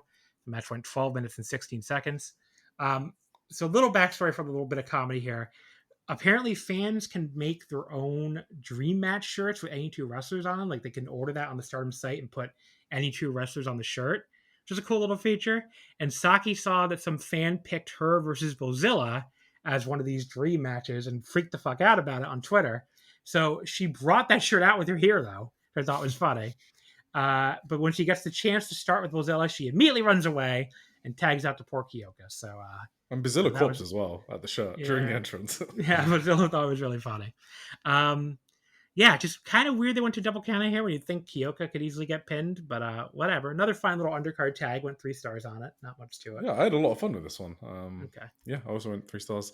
Suzu has a really nice spear. I don't know why. I just picked that up. And yeah, I think Ami's like she's fit really well into the roster. Ami, sorry, like I think there was like a gap for a wrestler like her. So yeah, and you kind of saw that in this match when she went up against Brazilla. The next match. I should mention too. After this, Suzu announced she's going to miss a month, so she's going to be out for a month to heal a back injury. So there you go. Did you see the powerbomb from Brazilla on Ami? Sorry, that was insane. Yeah, that was a nice powerbomb. Our next match, and this one really annoyed me how little time it got. Soriano and Natsupoi defeated Rana Yagami and Tomoka Inaba. Shiori pinned Rana in 8:14. I thought this was like a fun little tag match, back and forth action. I was enjoying it, and then just fucking ended. I was like, why couldn't this get a little more time when it was like, the only other the only 2 versus 2 tag on the entire show, and the only like non-multi person tag besides the title matches. I was like, why couldn't this get like 12 minutes at least? With your favorites as well. With 2 of my favorites. It was very, very annoying. So, 3.25, it was pretty good. And I'm wondering now, are Poi and Shiori getting set up for a Goddesses title challenge? Are they just getting set up to go on a deeper run in the Goddesses Tag League? I guess we'll have to see. I assume they're just winning the tag league, to be honest. But yeah. Then we had the Future of Stardom title match, which if they do win the tag league, that would set them up to challenge the tag titles at the Dream Queendom show and hopefully win them when I'm there. So I would definitely take that.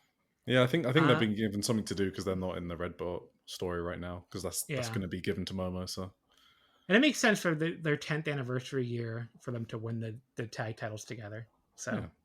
Yeah, it would be a nice little thing. They haven't had those belts in forever either. Like they held them pretty soon after Shiori came in and vacated them and never won them back. So it would be interesting for them to do. And plus they've had really great tag matches together this year when they have wrestled, like that one they had with where they challenged Hanan and Saya Ida for the tag titles at the Conversion, and the one they had in the main event against of their anniversary show against Chihiro and Iwata. Yeah, that match was awesome. So, definitely would not complain about them getting a tag run.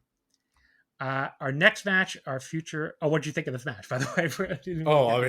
You said everything. I thought it was pretty good. I mean, there was like a great German suplex fall, near fall on Rana by Sarah. It was a bit of a messy finish, I think, which kind of deflated the crowd. I mean, I don't think it's the cleanest pin Sari's done. I don't know if you remember the pin, but yeah, it was kind of a chore. But yeah, no, I thought this was a good match. 3 stars. Next up, we had the Future of Stardom title match. Hina defeated Yuria Hime in 13-17 with the Mad Splash to make her 7th successful defense of this title. Had a whole new look for Yuria here with the purple hair, the very blue gear, very reminiscent of Mina Shirakawa, which of course she definitely took notice of on Twitter. I think it was her gear. Oh, it was literally her gear, right? Yeah, right. She got it handed down in March or something, I think she said. But yeah, she looked very pretty when she did with the blue hair and the purple and everything. Was very very nice look for her. Yuria, she went right at Hina early with forearms, but Hina just easily shrugged them off and took over the way she does at the start of a lot of these matches. There was this very nice transition at one point from Hina where she went straight from a half crab into an STF. That I thought looked really good. Hina was like stuck in that for a while before she finally made the ropes at the end of a long struggle. But yeah, I thought this was pretty good. It just never hit any kind of next level for me. And like I said, I'm going 3.25 on it.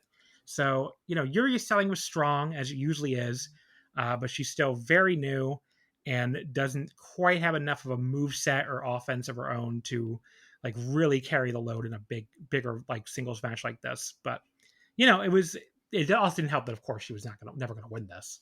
But just a pretty good little match here, just not much more than that. Yeah, I gave this 3 stars. I thought it was Yuria's like best performance in terms of like selling so far. I feel like Hina's sort of like moved into the role where she's like giving rookies and the younger wrestlers like their best matches, which is like what Rina was doing with the future title as well. Hina played the bully great in this match. I think she was like shit talking her during submission hold, and I'm pretty sure I heard like reviewed like during the shit talks. So she's like become an amazing like shit talker and promo, kind of out of nowhere. I think even Rina said it in one of her Shupro interviews that she was surprised at she wasn't surprised. She was like happy that Hina had finally come out of her shell, and I think we're seeing that. Yeah, Rina, I saw that she was doing some interview where first of all she kind of like ruined her own delinquent gimmick by revealing that she always like was second place in her own class in high school behind only Hina. Yeah, so I'm like, exactly. you're supposed to be delinquent. What are you doing? Yeah. But yeah, and then on top of that, she also revealed that like Hina, when she would get mad, she would just like lock herself in her room and just not come out, which I thought was kind of funny / cute. So I guess that's what Hina does when she's angry. She just She's the type who stomps off to her room and just locks the door. So you can see that. I mean, you can kind of see it. Yeah. Yeah. No, I think she's awesome. I mean, I'm really into her run right now. Yeah, she's like this. She's definitely, I've talked about it before, but she's taken a huge step forward in this future title run. Then we had the 8-woman tag, Hanan, Sayaida, Momo Kogo, and B. Priestley, defeating Saya Kamatani, Natsuko Tora, Momo Watanabe, and Azusa Inaba from Hate. Hanan pinning Inaba in 9 minutes exactly. You'll never guess how this match started. It started with a big brawl on the floor. Very, very shocking. But I didn't really think there was that much to this one before Hanan did put Azusa away with that backdrop suplex hold after a triple team facebuster. Just a decent little match, 2 3/4, just not a ton to it. Oh man, the Blue Jays are breaking this game wide open now. Let's fucking go. They're doing it. Yeah, just a 3-run double just now from Addison Barger to go up 8-2 now. Yeah, fuck you, Baltimore. Fuck you, Baltimore. It's a perfectly fine little setting, but yeah, they're not in the playoff race or anything anyway, so it's fine. But yeah, this match just distracted by that 3-run double. Yeah, this match was perfectly fine. Or all right little match, 2 3/4. Yeah, I gave it 2.5. My main note was Hate were having a lot of fun, weren't they? I'm like, Sayo was like smiling a lot after like leaping over Natsuko and Momo to like give a double foot stomp to Momo Kogo. The babyface turn is maybe sticking more than I thought it would. Like actually, like after this restart, I kind of thought it would like die down, but yeah, no, that and then putting them against Stars, which is like the least over babyface faction right now, is quite dangerous. But maybe they want a babyface Hate. I don't really know what they're doing with Hate, to be honest. It is very strange. Yeah, it's like they do feel like de facto baby faces. Yeah. So backstage, I thought they were saying that B was joining Stars officially there. It turned out B was like kind of putting it off and being like, I don't know about that, basically. But yeah, like but now she has. Now she has. It sounds like a few days later on the house show. It's weird they waited till like a house show to confirm it, but yeah, it's like they started this. Is B gonna join Hate or B gonna join Stars like angle, and then they just kind of paid it off like 4 days later. So, but it was funny that Hanan was like, your jacket already almost matches our jacket, so that's why you should join. Yeah. It was kind of funny logic there by Hanan. The very prestigious CMLL Japan Women's title on the line next. What the fuck is this belt? Like, I have no, like, I looked at the history of it, and like, it seems like it started like 4 years ago when CMLL did like these little shows in Japan, kind of. And I'm like, who the fuck is behind CMLL doing shows in Japan? Like, is that like fucking Diana or something? Maybe. I don't know who that is. I don't think. Well, I mean, Dark Silhouette has been working in Diana, but I don't know if they're working on those shows. Wasn't one of them like a lucha show in like? I don't know. Yeah, I remember seeing some like freelance lucha shows in Japan, and I don't know if CMLL were. But like somebody Japanese has to be behind them, because there's no way they could just get there's no way they could just get a bunch of work visas on their own. So like there has to be some Japanese promotion behind it. I just have no idea who it is. Yeah, that's maybe Lucha Fiesta. That's what it was called. Yeah. So maybe somebody can tell us in the Discord who's behind these Japanese CMLL shows. But yeah, so Koguma, so the CMLL Women's title, she becomes the 6th CMLL Japan Women's Champion. It was, let me say who the former champions were. So it was started back. Okay, so there was an old version of Osaka Pro Wrestling. What? In 1999, was held by Chikako Shiratori, La Diabloca, and then Chiako Shiratori again. Wait, between which October, title is this? This is the CMLL Japan Women's title. It was held from October 17th, 1999 through June 2001. And Chikako retired without ever losing it. And then it just... Okay, so apparently Osaka Pro is behind this? I don't know. According to Wikipedia. I might be looking at a different one.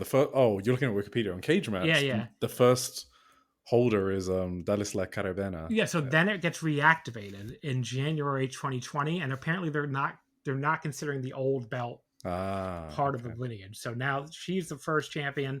She wins it January 22nd, 2020. She vacates it after 3 years when she signs with AAA, September 8th, 2023. Then Dark Silhouette wins it September 17th, 2023 at CMLL Ladies Ring in Kawasaki. She holds it for 285 days. Unagi Sayaka wins it, or Sayaka not... Oh no, Unagi Sayaka, what am I saying? June 28th, 2024. CMLL Ladies Ring Lucha Fiesta number 2 in Tokyo. She makes, they don't even have defenses listed here. She holds it for 443 days, and she loses it to Luave. Luavia? Okay, Juvia. She wins it March 1st, 2025 in Tokyo. She loses it back to Dark Silhouette in Mexico on July 4th, 2025. And then Dark Silhouette loses it to Koguma here on September 10th. So a very proud, very prestigious title. I think she was supposed to win anyway, though. There's no, I don't. I think Silhouette was supposed to successfully defend, and then Hazuki challenged her after, and then that's what I think. But yeah, I thought, because it felt like Hazuki versus Kogoma, I thought they were just going to do that match to do it. But maybe I feel like right. I feel like that was an audible, but yeah, I could be wrong. But yeah, so Koguma. So this match only goes 454. Okay, the funniest part of the match was the very start. So Dark Silhouette, she offers a handshake to Koguma.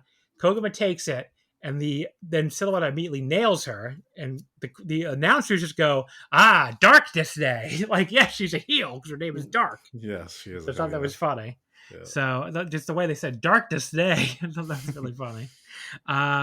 But yeah, before the match can even really get going or anything, so Koguma hits a spinning DDT off the apron on the outside, which causes a legitimate shoulder injury. Silhouette is like, I cannot continue. And they have to stop it. That makes Koguma the new champion. So I didn't even rate this because it was barely a match and it just ended so suddenly. But, you've never seen someone as sad to win a title as Koguma was here, the poor thing. I mean, she was so upset about causing this injury. But, afterwards, Hazuki consoled her and then challenged her to a title match. So I guess we're going to get Fukuoka Double Crazy exploding at some point. But yeah, just what are you going to do? Unfortunate injury. Really unfortunate. She was. She looked like she was in pain. She was in tears. So. I'm not sure why they kept the camera on them, to be honest, the whole time. But yeah. Then we got the high speed title match. Mei Sierra and Yuna Mizumori go to the 10-minute draw without a single fall happening. It is the 7th successful defense for Mei. So Yuna, I thought she leaned like right into her power / size advantage. She like ran Mei straight into the ring post while holding her across her back. That was kind of cool. It was a very different kind of thing than what you normally see in a high-speed title match. Unfortunately, later on, Mei slipped going for a springboard move twice. I don't think that was supposed to happen, so that was a little bit of a botch. But when is the last time you've seen her botch? I feel like this is the first time I've seen her botch like ever. It was very, very weird. Yeah. There were 2 minutes left. We still hadn't seen a single fall yet, which goes to how silly these stupid 2 out of 3 fall 10-minute rules are. Although if somebody had won one fall before the time limit expired, they would have won, right? I think. Is that how it works? I would assume. I don't know. If you're up one fall, if you're up 1 fall to 0, why wouldn't you win at time limit? Yeah, I guess it was. Yeah. So I don't know. Maybe I'm wrong about that, but I think that's true. But yeah, they were trading elbows and slaps at that point. Yuna fucking rocked Mei with an elbow when she came off the ropes. That was really cool. But yeah, the match ended on the time limit draw just after Mei hit a huge crucifix bomb, but then Yuna kind of no-sold it and then leveled over the lariat. Weird match. Besides the botch, it was mostly good, although it also really didn't feel like a normal high-speed match at all to me, more like a big bomb-throwing match. But it ended up going like 3. I went 3 1/4. It was pretty good.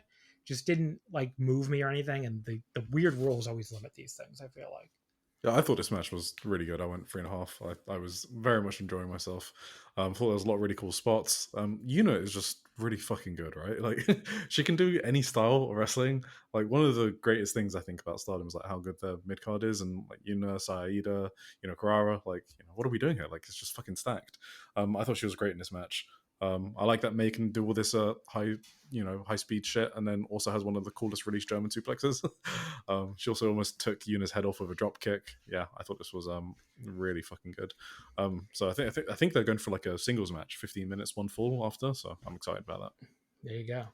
I'm going to continue giving updates on this baseball game that nobody but me cares about. 10-2 now.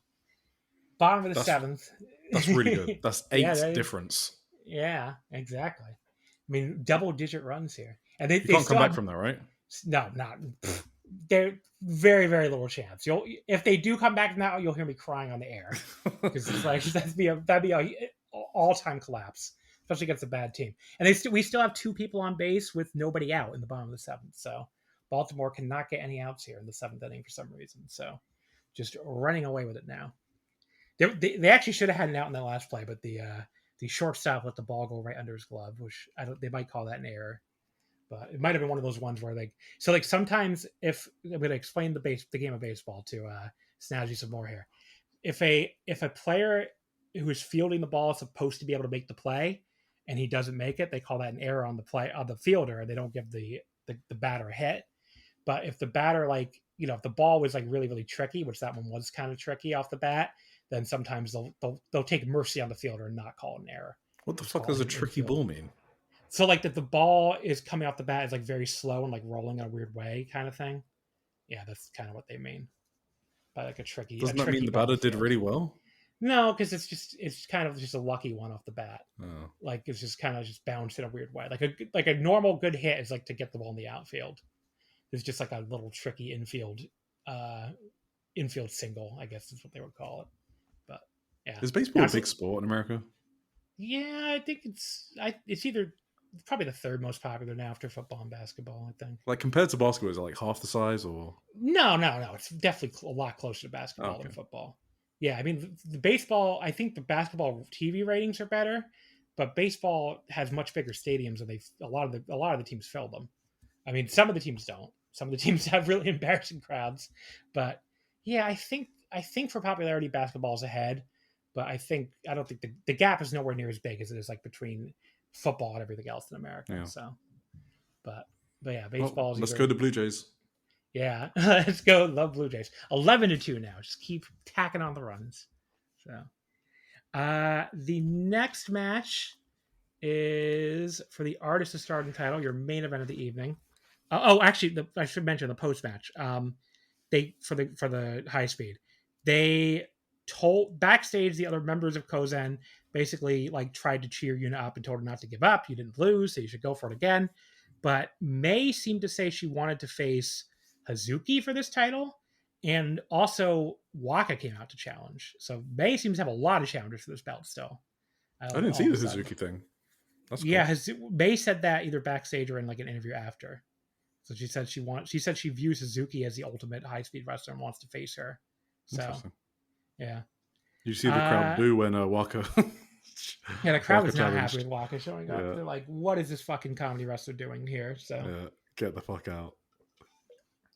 Your main event of the evening, the Artist of Stardom title match. This match was supposed to happen many months ago, but remember, Rina got injured. She had that concussion on the New Blood show. But yeah, Momo Watanabe, Rina, and Fukigen Death from Hate defeating the Neo Genesis top team of Starlight Kid. Well, I don't know if I call them top team, actually. May's probably above Miyu. But yeah, the Neo Genesis team of Starlight Kid, Azumi, and Miyu Amasaki.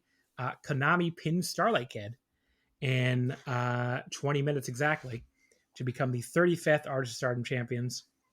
So yeah, they finally lose these belts. They won all the way back in, I think, March, right? March or February or something. Yeah.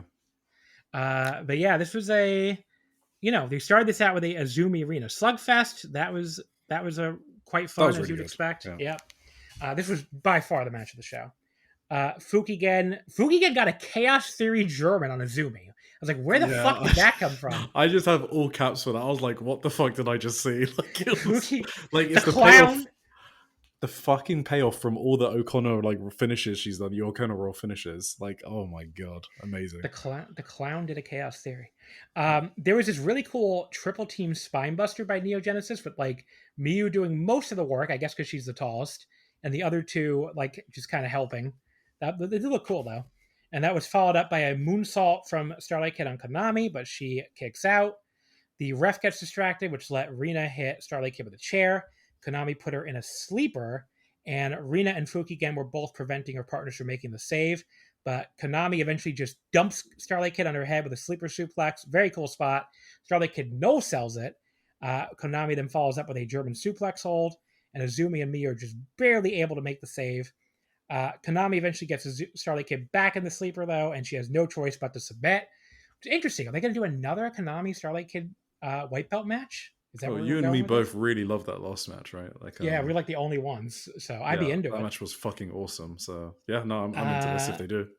But yeah, cool. There was a cool moment too after the match where Konami and Rina did the old Tokyo Cyber Squad Konami Hana Kimura handshake. That was really cool. But yeah, this was very good. It just never quite got to 4+ territory for me. So it's just like 3 3/4. Like I said, definitely a match of the show. The only thing on the show I would say you really, really should watch if you're not going to watch the whole show. It's not like the show was bad. I mean, everything on the show was, fine to pretty good besides this. But this was definitely match of the night. So. Yeah, I thought it was my match tonight as well. I went 3.5 as well. Yeah, I really like the callbacks to the SLK and Konami match. There was also some like armbar submissions from Izumi on Rina, and I'm pretty sure the commentators were like name dropping Zack Sabre Jr. So I think maybe Izumi's been picking up some tips from Zack. So yeah, there you go.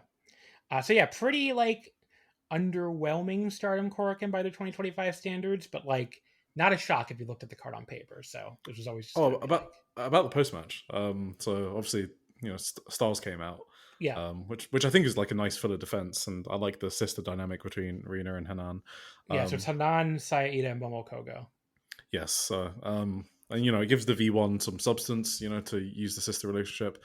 But wow, Rina like bossed that entire segment. She completely outclassed Momokogo, obviously, on the mic. Like, I don't even know why Momokogo was kind of talking if it's Hanan's faction. And then when Hanan started to speak, like, Rina completely like destroyed her. Like, I think Hanan got like one sentence out and broke down into tears. Rina just completely gets her character. And if you like read through the translations, like you might not notice it, but she isn't a heel that like completely buries her opponents. Like, she always tries to put them over and make them feel strong. Like, here she said, I'm blood with you, Hanan, and I have been watching you rebuild stars. But she did bury Momo. So, and saying that Momo challenging for the title is like part of the reason that Sareee looks down on Stardom, which I thought was kind of funny. But yeah. Rina very good. Yeah, Rina did really bury Momo. That is for sure. Momo Kogo. Momo got buried, yeah, but she tried to put Hanan over at least. But yeah, like when Hanan started crying, I was just like, wow, she was very emotional there. She said it was something like she felt really. Lowe's knows how to help make your home holiday ready for less. Get Select Style Selections vinyl flooring for just $1.99 per square foot and have it installed before the festivities begin. Our team can help you every step of the way. See a Lowe's Red Vest associate or visit Lowe's.com/holiday install to get started. Lowe's, we help, you save. Basic install only. Date restrictions apply. Subject to availability. Installed by independent contractors. See associate for details. Contiguous U.S. only. Overwhelmed by trying to carry stars on her back, but it's like Rina had to do like the build for Hanan, and it was just like later in backstage interviews, Rina was talking about how Hanan went home crying to their mum about issues with stars, like at her coming of age ceremony. So I think Hanan leading stars is good, like, because I think it's like an opener / mid card stable, so it's fine for her to like lead that one, but I don't think she should be leading a stable that is like in the main event. I don't think she's quite ready for that yet. And I don't think her performance in like the segment was very good. Yeah. The other thing I wanted to mention too is Konami, before the stars came out, she like spray painted Starlight Kid's mask and then made this kind of funny autograph on a portrait of her. Because I was like, okay. Konami comes out with some great, like, mean girl heel stuff. So that was definitely another moment of that. Yeah.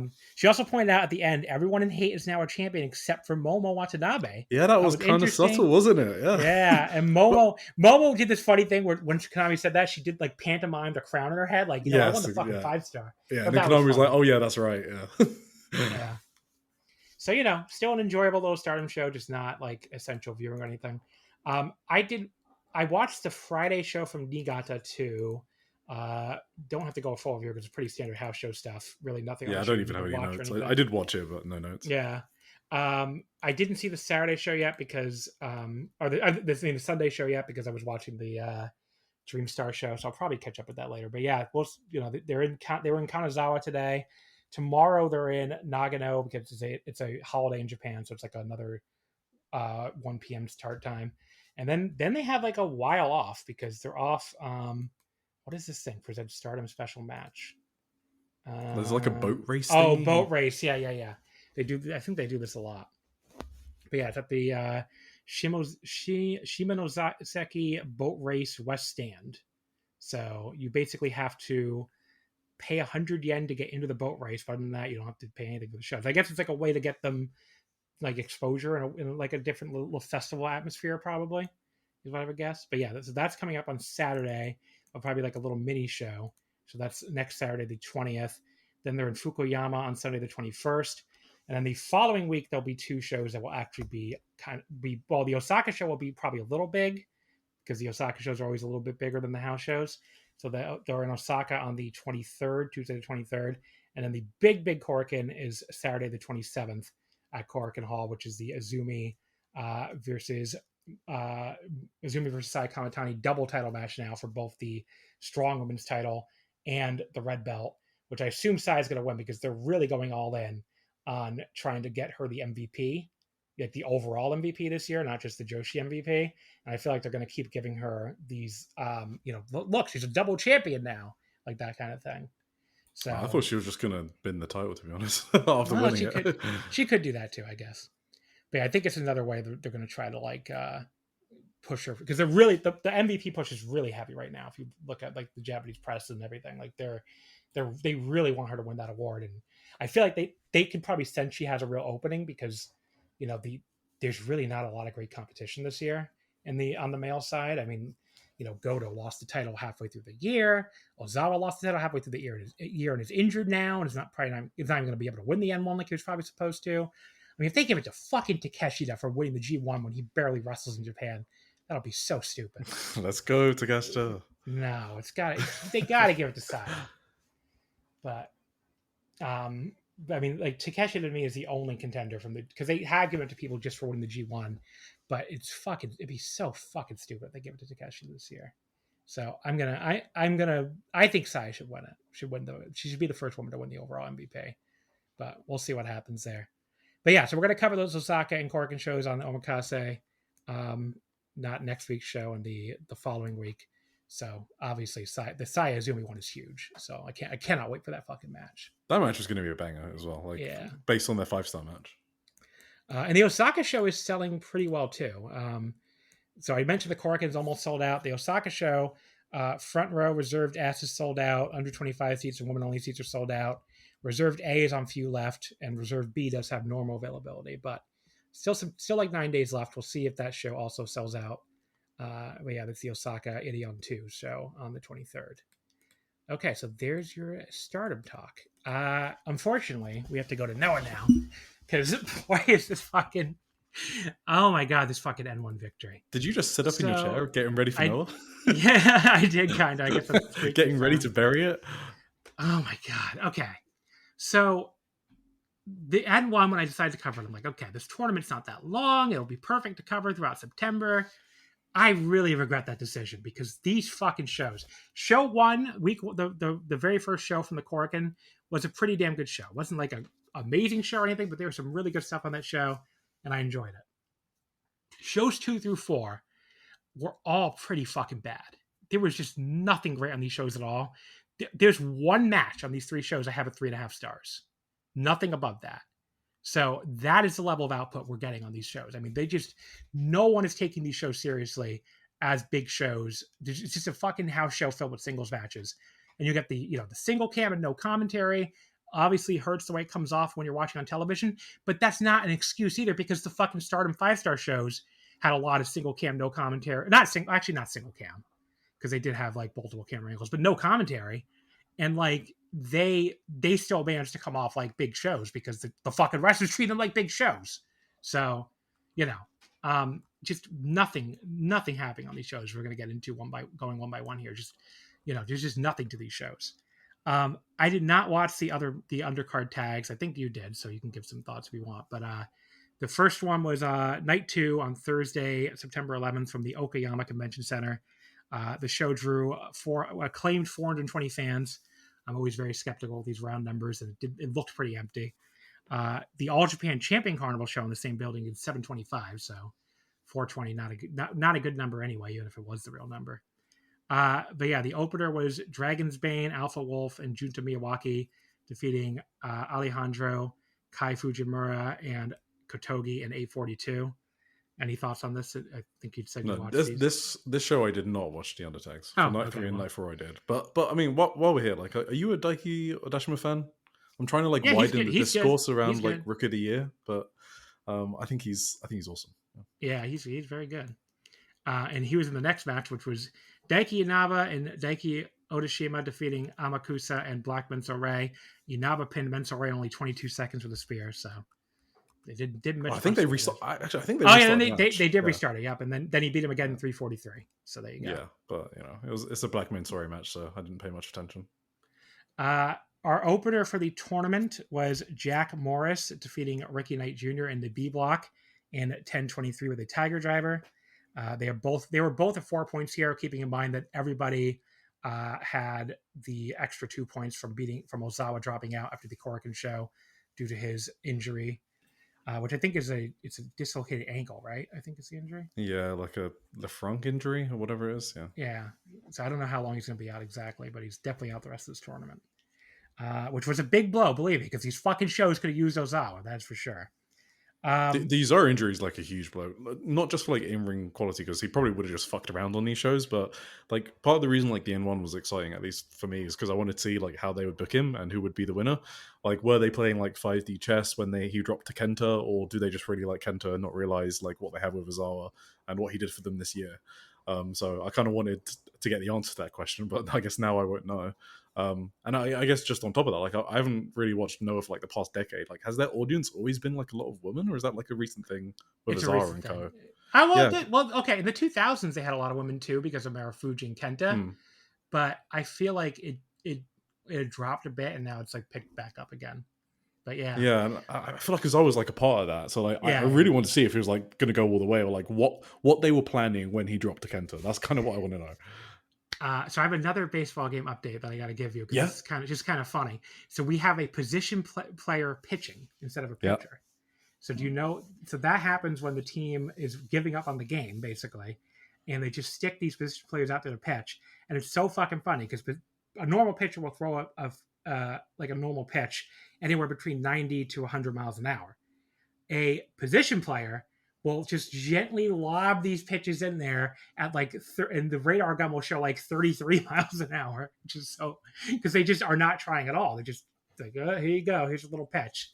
So, and sometimes the position player can just get destroyed and like they'll hit like 3 home runs off them. Sometimes the it's so weird and it's not like the hitters really give a shit either, that the hitters just really struggle with it and end up just making 3 outs, which is what just happened to the Blue Jays. So this is like when they sub out all their stars and play the second team. Well, yeah, they have other pitchers they could use in this game. They just don't care because they're down 11-2. Yeah. So like garbage time in basketball. Yeah, exactly. So, but yeah, the Blue Jays just went 1-2-3 in that inning against this man, lobbing in pitches from the fucking at 30 miles an hour, which is very funny. But didn't need any more runs anyway, so it's 11-2 heading into the 9th inning. So we'll probably be officially over here in a second, barring an all-time bad collapse in a sec here. So, there's your baseball update, which I promise is more interesting than this Noah show. This match, Jack Morris and Ricky Knight, very nondescript vanilla match. I did like the spot where they both went for a flying knee at the same time and just collided in midair. That was kind of cool, I guess. But yeah, just the resulting like so RKJ, he kept going for a Styles Clash and he kept going for it over and over again. He did eventually get it. Jack Morris kicked out at 2, and then they went into this finishing sequence after that was both very sudden and a little awkward. And Morris just kind of beat him very quickly after that with a Tiger Driver, again, after this very meh reversal sequence. 2.5. Average match. I didn't think that much of it for the end, and the end I thought was just not very good. So, well, now I think I'm going crazy because you didn't mention a spot that happened. So I don't know if I just imagined it. But I probably just didn't take a note on it. So Ricky, for some reason, cupped Jack Morris's balls. Am I the only one that saw this? I totally don't remember this at all. Maybe I just was. It was like a Danshuka Dino thing. I was like, what am I watching? Oh yeah. Okay, now I remember this. Okay, yeah. Thank you. Yeah. I'm not just crazy. It was very strange. That is Yes, true. I don't even know what the point of that spot was. It was like, I don't know. That was out of nowhere. I thought this match was much worse than his opener with Keno. I think the only thing I noticed was like Ricky maybe has like a nice corner drop kick, where he just blasts someone in the face. That was nice, but yeah, I went 2.75. Next match, Kazuyuki Fujita defeating Daga in 352 with the Beast Bomb. There was this one fan, I couldn't tell if it was a woman or a kid, who kept yelling, Daga! Daga! I can't do the voice she was doing. It was the most annoying voice possible while the rest of the crowd was dead fucking silent like they were for most of this fucking show. It was like torture. It was like audio torture. It made this match worse or something for me. Just hearing this woman go, Daga! Daga! Daga! I was like, shut the fuck up about Daga. Who gives a shit? Out of everyone as well. Fucking Daga. Yoshitatsu got up on the apron at one point. Fujita knocked him off, and he got slowly and awkwardly rolled up by Daga for a 2 count, which was his only real chance in this match. And then Fujita finished him off with the Beast Bomb. Bad match. 1 3/4. Did not enjoy this at all. Hey, I like this, okay? Fujita should kill more people under 5 minutes. That is the only reason I like this match. It doesn't waste my time. Just Fujita fucking powerbombing someone, going on to the next match. Yeah, okay. Yeah, well, that's why it was good that he destroyed him. That's why I liked it. I know, it could have gone even longer. Yeah.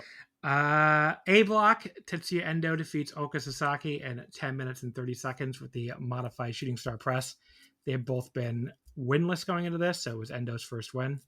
Another very boring, dry as hell, nothing happening match. This time based mostly around mat wrestling, but a lot of very uninteresting mat wrestling. And then Endo just beat him with the shooting star press. 2 1/4, below average match. Yeah, so we're splitting between hairs here, but it was my match of the night, but I only gave it 3 still. I think Sasaki's improved a lot this year. I remember thinking this around when he was doing like the Monday Magic matches like 3 months ago. He had like an awesome match with Fuminori Abe. Really? I haven't noticed that much improvement from him at all, but I don't know. Oh well, maybe it's just me since I've seen that match. Like, I thought his Fujita match on the opening night was also on the opening night was pretty good. I don't remember what you thought about the Fujita Sasaki match on the opener. I had it at 2.5. So you're just not a Sasaki guy. That's okay. Yeah.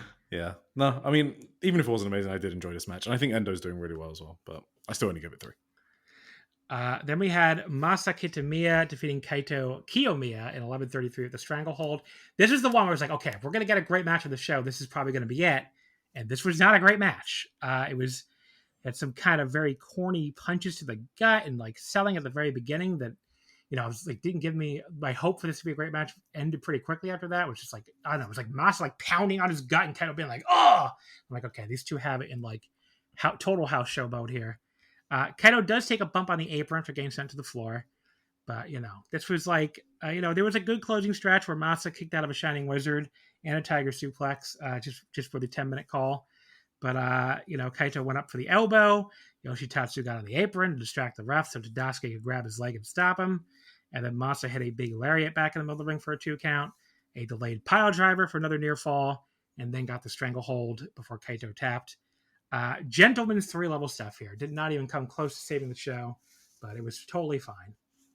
Yeah, this was the house show version of what they can actually do. You're right, they were in total house show mode. Dark Kaito, when he does the no sales smiling thing, is that going to have a payoff? I like when he debuted the gimmick against Ozawa, but I kind of thought it was going somewhere. But he did it a lot in this match, and I don't know. Just hoping there's actually a payoff to that at some point. Or if he's just keep doing this. Your final baseball update, the Blue Jays have in fact won 11-2. So Baltimore has been defeated. They did not make a massive 9-run comeback in the 9th inning. So game over. No, it was not even close. So the Blue Jays sweep the Orioles. Another day down in their quest to capture the AL East title. If the Yankees can lose tonight when they play at 7 o'clock against the Red Sox, that'd be great. Because then they would fall to 4 games back, which again will really be 5 games back with the tiebreaker. And I think there's how many fucking games are left? Let me see. I think there's 20 games left at this point. So it's starting to get to the point where the the Yankees are gonna run out of time to catch us. So 86 plus 62. I know nobody gives a shit but me, but 162 minus 149. Okay, I want you to be happy, John. Oh no, there's only 13 games left. That's even better than I thought. So yeah, the Yankees lose tonight, we'll really fucking be in the driver's seat. So possibly one of the only times you're ever going to hear me say "Go Red Sox" in my entire life, because I think I hate them even more than the Yankees. It's close, but I know it's probably just because I know a lot of Yankee fans in my personal life, whereas I don't really know any Red Sox fans, so I'm free to just hate them. Plus, they stole our manager and immediately won the World Series like a decade ago, which always annoyed me. So, fuck the Red Sox. But I do hope they win tonight, though. So, anyway, so Kenta and Manabu Soya defeated Kenta in 12:06. I wish I was still talking about baseball because there's nothing interesting on this show.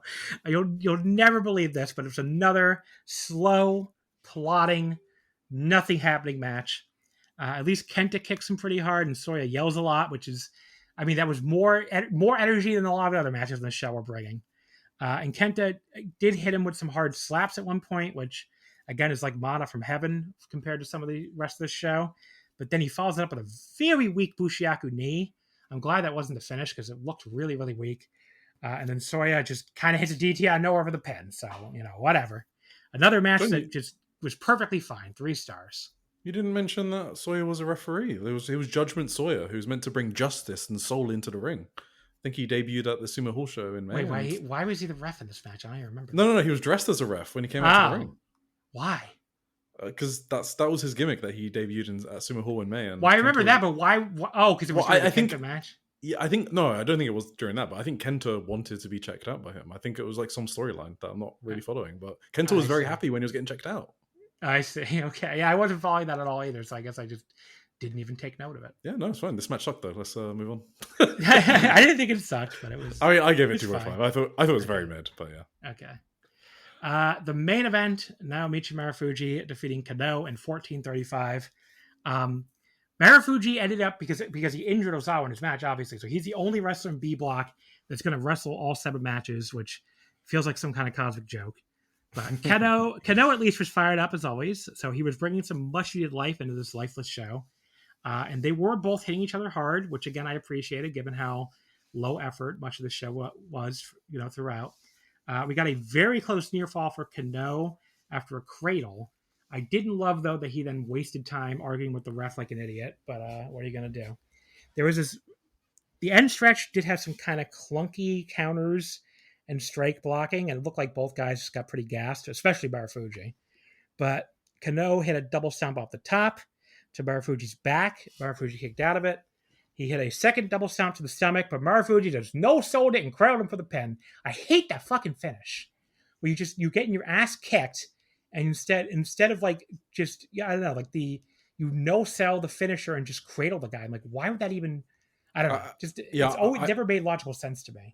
No, I don't like the finisher when it's like a normal cradle, but if you're like just collapsing on top of them, he tried to do a bit, then it's a bit better. Like he tried to throw all his weight down, which made it a bit better, but I was like, 2 PFS finishers and yeah.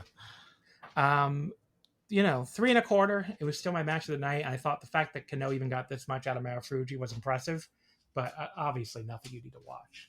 No, I like the idea behind the countering each other's moves, considering how many times they face each other. I think they've been in matches with and against each other 30 times, so kind of made sense. 3 stars. Your Saturday show, night 3, was from the Hiroshima Industrial Hall East Exhibition Hall. So we only had 5 matches on the show, 5 N-1 matches, because originally scheduled for 6, and then obviously Osawa got hurt. So there you go. The next match was, the opening match, tag match, but I didn't watch any of these again. It was Hayata Alejandro and Kai Fujimura defeating Dragon's Bane, Alpha Wolf, and Junta Miyawaki in 10:58. Hayata pinning Junta with the 403 impact. Did you see this? Yeah. Any thoughts on this? Yeah, so Los Golpeadores are facing Alejandro and Kai Fujimura for the tag titles on 23rd of September at the finals. So they're just doing a bunch of previews. But yeah, what are your thoughts on Golpeadores or Wolf and Bane? They're really good. They always are exciting on the in their junior tag title matches. They probably the best match on the entire Sumo Hall show, I think. So. Yeah, I think they're legit one of the better tag teams around. Bane is super over. Every time you see him in a match, like all of the women are just screaming Bane, Bane, like the whole fucking time he's out there. So yeah, no, I thought this was a good match. The second non-tournament match was a three-way tag. This was my match of the night. I forgot to say. That's kind of funny. The preview tag was my match of the night. Haratoki and Daiki Otoshima defeating Atsushi Kotoge and Hajime Ohara, and Amakusa and Black Menso-Ray. Haratoki pinned Menso-Ray in 7:08. Why was this your match of the night, sir? No, sorry, the one before. This one before. Oh, okay. Yeah, no, fuck that. No. How was the three-way tag? It was okay. I just gave it 2.5, so I don't even think I remember any of it. I mean, again, it's a Black Menso-Ray match, you know. Then we get to our N1 matches. Oh, this show did 515 fans, by the way. That was the announced number. But what building was this? Hiroshima Industrial Hall, East Exhibition Hall. So your B block opener here was Galliano defeating Daiki Inaba in 11:47 with the Galliano special. I almost called him Hiroki Inaba because that's what they auto-translate him as for some reason, but Daiki Inaba. And that kept Galliano undefeated at this point, I believe. Yeah, he was 3-0 for 6 points at this point, while Inaba went to 1-2. This was pretty good. And the first thing I noticed watching this is the crowd did sound a lot livelier here than they did on night 2 in Okayama. So that was nice to hear. Galliano caught Inaba with a knee in midair as he came off the second rope, then hit a big lariat for a very close 2 count. Undoubtedly, that was the best sequence of the match. Inaba did show some pretty good babyface fire working from beneath the much larger Galliano here. And Galliano ultimately did put him away with his twisting DDT thing, the Galliano special.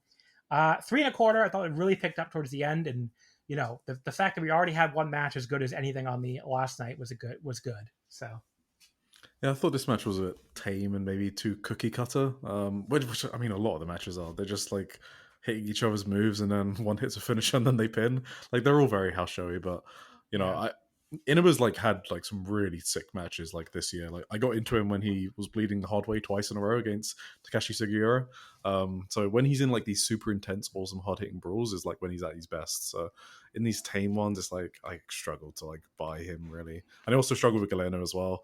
The most I've enjoyed him was when he was in a super heavyweight fight with Will Cruz. So I mean, I thought this was fine, but nothing more. I went 2.75. Then we had Jack Morris defeating Naomichi Marufuji in 11:04 with a Tiger Driver. Just wasn't a lot going on in this one. They did chop each other pretty hard, I guess. Yeah. But Marufuji's kicks looked really bad. Like his super kicks, he was his hook kicks or whatever, they were very clearly not making contact with anything except the air. So it just looked really, really fake and bad. Morris ends up putting Marufuji away with a Tiger Driver at the end of a flurry. That kept him undefeated. He was all the way up to 8 points at this point, counting his bye win against Ozawa. But yeah, average match, dragged down by Marufuji's phantom kicks. So this is also Marufuji's first loss, I should say. But yeah, 2.5 stars. Yeah, no, this was fun. A block, we had Kenta defeating Daga in 13:34 at the go to sleep. This fucking match, I have more notes on this match than any other match because it was so horrible. Take it away. Yeah, I mean, look, this match starts off really boring. Kenta is working the world's longest headlock. And very unfortunate news for me personally, the fucking Daga Yeller made it from Okayama to fucking. She made it from Okayama to Hiroshima. She wasn't as obvious as she was in Okayama because the other fans were actually making noise between her yells. But it had to be the same person because the voice sounded exactly the same. This is a rib on you. It's a rib on me, or this woman is just that obsessed with Daga that she's gonna. Because Okayama and Hiroshima are not that far apart. No, the neighbor. So yeah, she's just I gotta follow my husband all the way to Hiroshima. But yeah, or maybe she's from Hiroshima and followed him to Okayama. I don't know, but just very, very unfortunate. But yeah, how about some lazy slow motion crowd brawling to pick things up from the headlock? Oh yeah. As the match goes on, I just have another note that just says this match is so boring in all caps. Oh my god! So I was really enjoying it, as you can tell. We got a long half crab from Daga, just what this match needed. Kenta doesn't make the ropes to get out of it. They both just kind of roll down and lay there looking like idiots. I have no idea what that was even supposed to be. I guess it was supposed to be Kenta getting out of it, but it looked horrible. So that looked very stupid. Kenta put Daga in a very weak-looking game over that looked more like John Cena's Hug of Doom STF from his worst days using the move. I mean, this looked really bad. And Daga's selling of this was also quite bad. So just, really was hoping he would just tap and end this shitty match, but sadly it continued. Kenta hit a top rope double stomp. He goes for the pin. Yoshitatsu. Okay. So normally when people pull the ref out, they pull the ref out of the ring. And I can kind of understand why the ref doesn't DQ them, because the ref presumably hits the ground hard and doesn't actually see who did it. And I guess it's the old, well, the ref can't call if they didn't see it. They just know they were pulled. They don't know who pulled them. Here, Yoshitatsu gently pulls on his leg to pull him off. He doesn't pull him out of the ring. He just kind of gently pulls on his leg so the ref can clearly turn around and see it was Yoshitatsu. He just looks at Yoshitatsu and is like, you pulled on my leg. That's okay for some reason. The match just continues. I'm like, what the fuck was that? Why didn't he pull him out of the ring? Why did he just kind of gently pull him and like gently interrupt the count? It was very strange. That also made Yoshitatsu the biggest heel of all time in my books, because it meant this match had to continue. So Kenta stood there staring at Yoshitatsu like a moron. And actually, during this was one of those things. I don't know if you noticed this. So Kenta is supposed to get rolled up from Daga from behind while he's staring at Yoshitatsu. Daga takes so long to do this that Kenta actually looks behind his shoulder to go like, are you coming, man? Are you going to come roll me up? I'm like, oh, okay. Charming. Very charming spot. Made me love this match even more. That got a 2 count. And then Daga hit this incredibly weak-looking final cut on Kenta as this match just kept being absolute dog shit. They traded some mostly very weak-looking strikes, although Kenta did finally slap him hard a few times, I guess. Daga got a nice little jumping Rana into a cover for 2. Kenta came back with a very weak-looking lariat for another 2 count. And then we got more Yoshitatsu interference to stop Kenta from hitting the go to sleep. Daga ran right into him like a moron, even though Kenta didn't even get out of the way very fast at all. And then Kenta hit the go to sleep for the merciful pin. This fucking sucked. It got 3/4 of a star. It was not even worthy of a single star. So fuck this.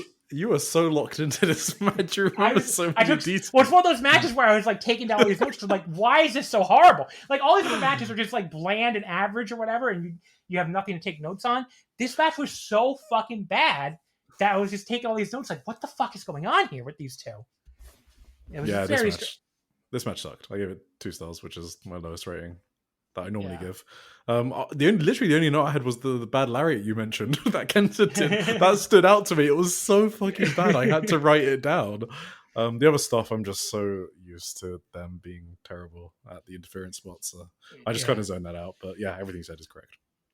Horrible match. The worst match of the N-1 so far. And Kenta's not having a very good tournament as champion so far. And it's making me a bit worried for the direction they took with the title. Like, I don't know if they're like slipping into bad habits again, because obviously they were quite bad before as a product, before Ozawa came along, and then he freshened things up. And are they slipping back into bad habits? That's kind of what I was excited to see in this N1, but now I can't because I was injured. So, but yeah, I'm kind of worried. Yeah, it's like, I don't know. Kent doesn't have a good M1. Daga has a 4-star match for me in this tournament against Endo on night 1. And that was a really good match. His performances since, I'm just like, I don't know how that even happened. But no. A block, Oka Sasaki defeats Masa Kitamiya in A53 due to a disqualification. Okay, so some nice babyface fire here from Oka after saying earlier I'm not a big Oka person. Yep. I liked his striking in this match quite a bit as well. And Masa I thought gave him a good base by like selling it very subtly, but like fighting through it. So it looked good. Oka got a sleeper. Masa powered right through out of it into a huge vertical suplex. Pretty neat little spot. And as this match was getting good, we get a super weak fucking finish with Tadasuke just hitting Oka in the back with a chair right in front of the ref for the DQ. I get they don't want to job Kitamiya right now and need to balance the points or whatever, but that was still such a weak fucking finish.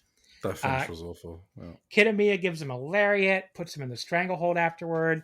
Tadasuke taunts the crowd on the mic, and Kitamiya decides to hit some chair shots on the ref too for fun for whatever reason. But yeah, 3 stars. I just can't go any higher than 3 given the super weak finish and how short it was, but it was enjoyable for the most part before that happened. Yeah, that would have been my match tonight if not for the finish. But hey, let's be positive about something. Do you like Kitamiya's gimmick? I think he's got a good gimmick, or I kind of like it. Like the evil Kensuke Sasaki, like beating up seconds. He's the grizzled vet. You know, he's mad at everyone because of everything he's given Noah with the scouting and the dojo. And what triggered this was Kazuyuki Fujita beat him for like the 3rd time in a row. So, and they're coming up. That match is coming up later in the tournament. But yeah, I'm kind of into this gimmick. I want to be more into it than I am so far. I think it's fine. It's just I think he's winning. Yeah, he might be winning the tournament. That's true. Yeah, especially with Ozawa out now. But yeah, I don't know. It's just very. I don't know. It's just not work. There's like something missing to it for me with his performance. I'm just not really getting into it. So even when he goes into the crowd and he's like putting his hands on the crowd and like shoving the signs in their face, it's just not. It's not clicking for me. I don't know. Yeah, fair enough. Maybe it just needs more time or something, or maybe I just need to see him have some better matches than this or something. Yeah, he needs better matches. Yeah. The main event in the A block, Kazuki Fujita defeats Manabu Soya in 14-23 with the Beast Bomb to stay undefeated at 3-0. Pretty boring match early. They laid in a figure four for what felt like an eternity. There was this weird spot. Oh my god, that leg lock was fucking so bad. There was this weird spot where they fought over a suplex at one point, and then neither man hit a suplex. I was like, I don't know if I've ever seen two men fight over a suplex and neither one hit it. Wasn't that fucking weird? Yeah. We get a nice lariat from Fujita just after a 10-minute call. Then he goes for a suplex and just fucking hits it easily, which I thought was funny. It's like, now he can just do it. It's like, okay, after the suplex fight that went nowhere before, now he can just hit a suplex. Fujita ultimately gets to hit with the Beast Bomb. He does get a big Fujita's very over. I mean, he got a big Fujita chant in the post-match. Very over, yeah. It picked up towards the end, but I just still didn't think it was much better than all right. 2 3/4, just very boring for a lot of it before the end. So, yes.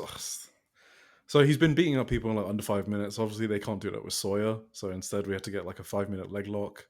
I don't know. I completely lost interest for that leg lock. It just took me out of the match completely. But I really like the Fujita gimmick with squashing everyone. So at least he won.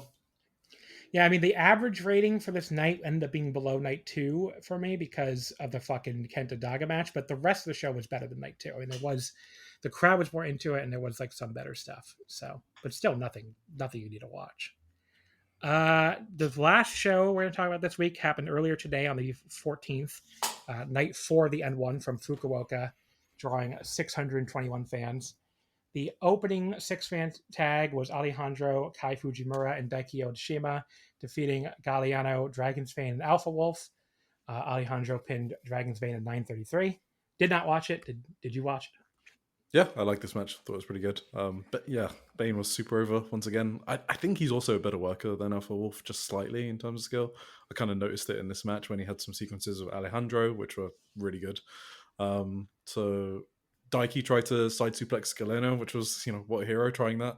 That was a bit of a sloppy finish though. Galeno was just waiting for a while for Odashima to drop kick him out of the ring so Alejandro could jackknife Bane. But no, I thought overall it was good. Then we had Takashi Sugera and Tadasuke defeating Junta Miyawaki and Black Mensore. Sugera submitted Mensore in 5:15 with the ankle hold. I'm sure this was a barn burner. Mensore match, didn't watch it. Okay. Our first N1 match of the night was in the B block. Naomichi Marufuji defeating Daiki Inaba with the true Tiger King in exactly 9 minutes. A pretty boring match in front of an often silent crowd. Great combination. So boring. Yeah. This was... I almost went to sleep with this match. Maru put him away at the knee to the head to end this nothing match. 2.5, completely average, completely boring. What is the point of these tournament matches? I think it was worse than a house show match. They actually did nothing. There you go. There's your Sorry, tagline. I was offended by how nothing this was. The tagline for the M1 Victory 2025. They actually did nothing. Yeah, exactly. The second tournament match in the B block, Ricky Knight Jr. defeating Harutoki in 6:15 with the Firebird Splash. So another nothing match. Ricky Knight Jr. puts him away to end a shorter but still nothing match that I also went 2.5 stars on. Yep, my only notes are in caps lock. These matches are so boring. I have no notes. How am I supposed to have notes? He won with the 450. So cool. Full stop. It was a pretty mess Firebird Splash too. It was. Didn't look very good. Next tournament match, we started. This one got a little. This one got good by the end. It started kind of boring, but it got good. So Kano beat Jack Morris in 11:57. That was Jack Morris's first loss because he was 4-0 entering this and Kanoa not won yet because it's only 2 points from the Ozawa forfeit. But yeah, the crowd, the very quiet crowd and the house show level effort at the start was not drawing me in, but they did pick up more and more as it went along. Jack Morris hit some very nice little dives to the floor just for the 5-minute call. And there was a really good stretch run with both guys at least getting above what I consider a house show level effort. And what do you know? When they did that, the crowd actually started making noise. So shocking. But yeah, Kano busted out a top rope dragon suplex. Morris wisely landed face down for that, I will say, not on his neck like Okada famously did. That only got a 2 count. And then Kano finished him off with the top rope double stomp soon after. I still didn't think this was a great match or anything, but it felt like water in the desert compared to most of what we've gotten since that Korakuen show. So this was the 3.5-star match, the one and only 3.5-star match across these 3 shows. So thank you, Kano and Jack Morris, for giving something resembling a tournament level effort.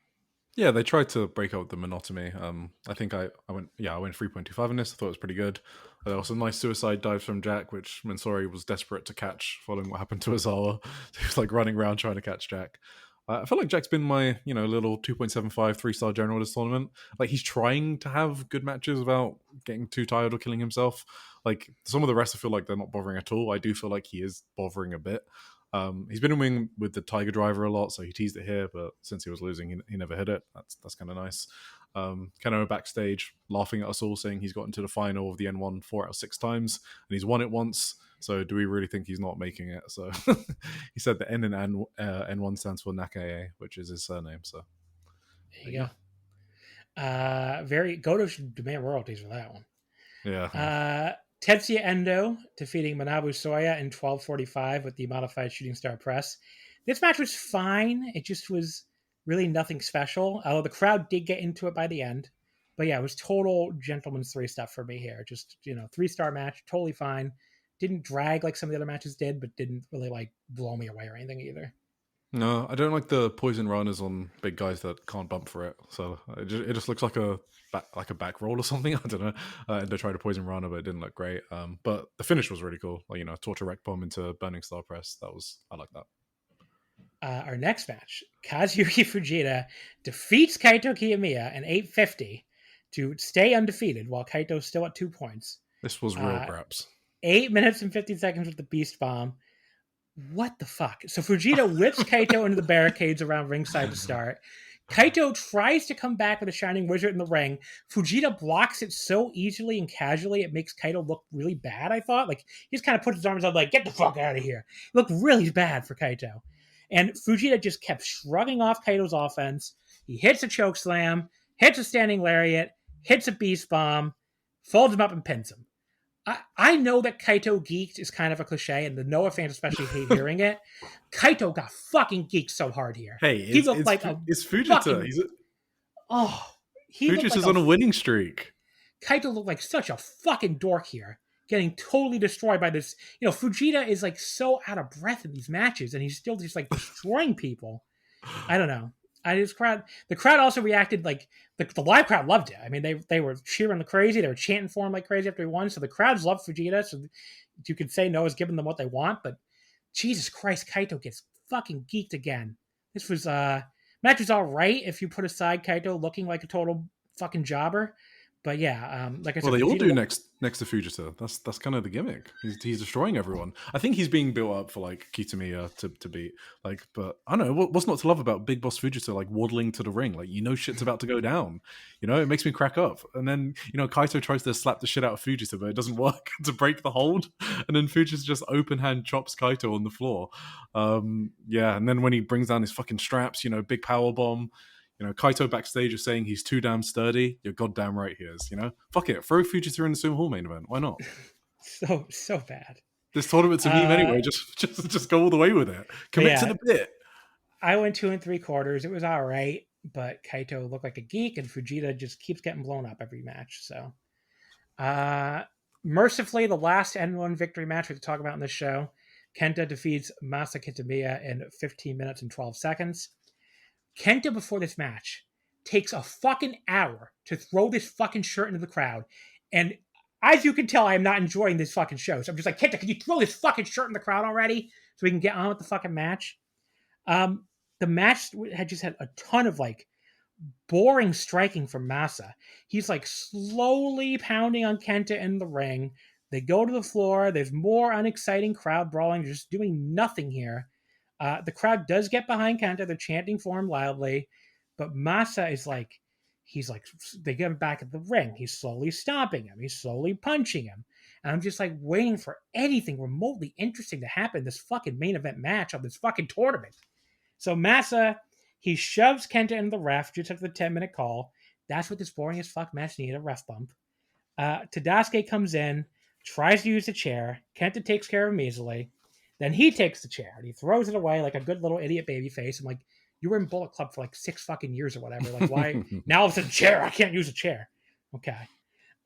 Even Kenta's like usually great slaps don't have any real snap behind them on this show, I thought. Then Tadasuke hits Kenta in the back with the chair from the outside. Kenta shrugs it off. He pulls him back in the ring, gives him the draping DDT over the apron, over the ropes into the ring, I should say. Kenta gets the chair again. This time he sets it up, sits Masa in it, and gives him the running Bushiaku knee, which sounds cool and actually was in practice. They just kind of hit the knee and just kind of fell over. It didn't look that cool. He goes outside and retrieves the dead ref. Tadasuke returns again and low blows him. And I'm just like, oh my God, enough of fucking Tadasuke. This is like a house match without any of the charm or comedy to it. Like it just went on. The interference went on and on and on. The ref finally woke up to count 2 after a Masa lariat. Kenta gets a nice little headlock cradle off a Masa backdrop attempt. Probably the only part of the match that was really any good. That got a very close 2 count. But Masa then lariats him again, hits a pile driver. But then he fucking picks Kenta off the mat in a fucking tournament match. I complained when Natsukatora did that in the 5-star. It's so fucking stupid. It makes your wrestlers look stupid. Like, there's such a thing as being a cocky heel, and there's such a thing as being a moron. It's like you have a chance to pin the fucking world champ, the GHC champion, in a tournament match to get 2 points, and you're picking him up off the mat. If you want to humiliate him more, just fucking wait for the ref to count the pin. Just so fucking stupid. And then Kenta immediately rolls him up in the pin. So, yeah, sure, a horrible finish to go with a bad match. Why not? 1.5 stars. This sucked. Yeah, this was a shit match.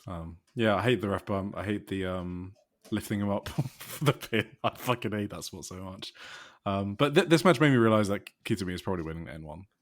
I feel like lifting somebody up for the pin is fine in a 6-person tag that means nothing. You should never be doing it in a title match. Or you'd never be doing it in a tournament match. It's so against the champion.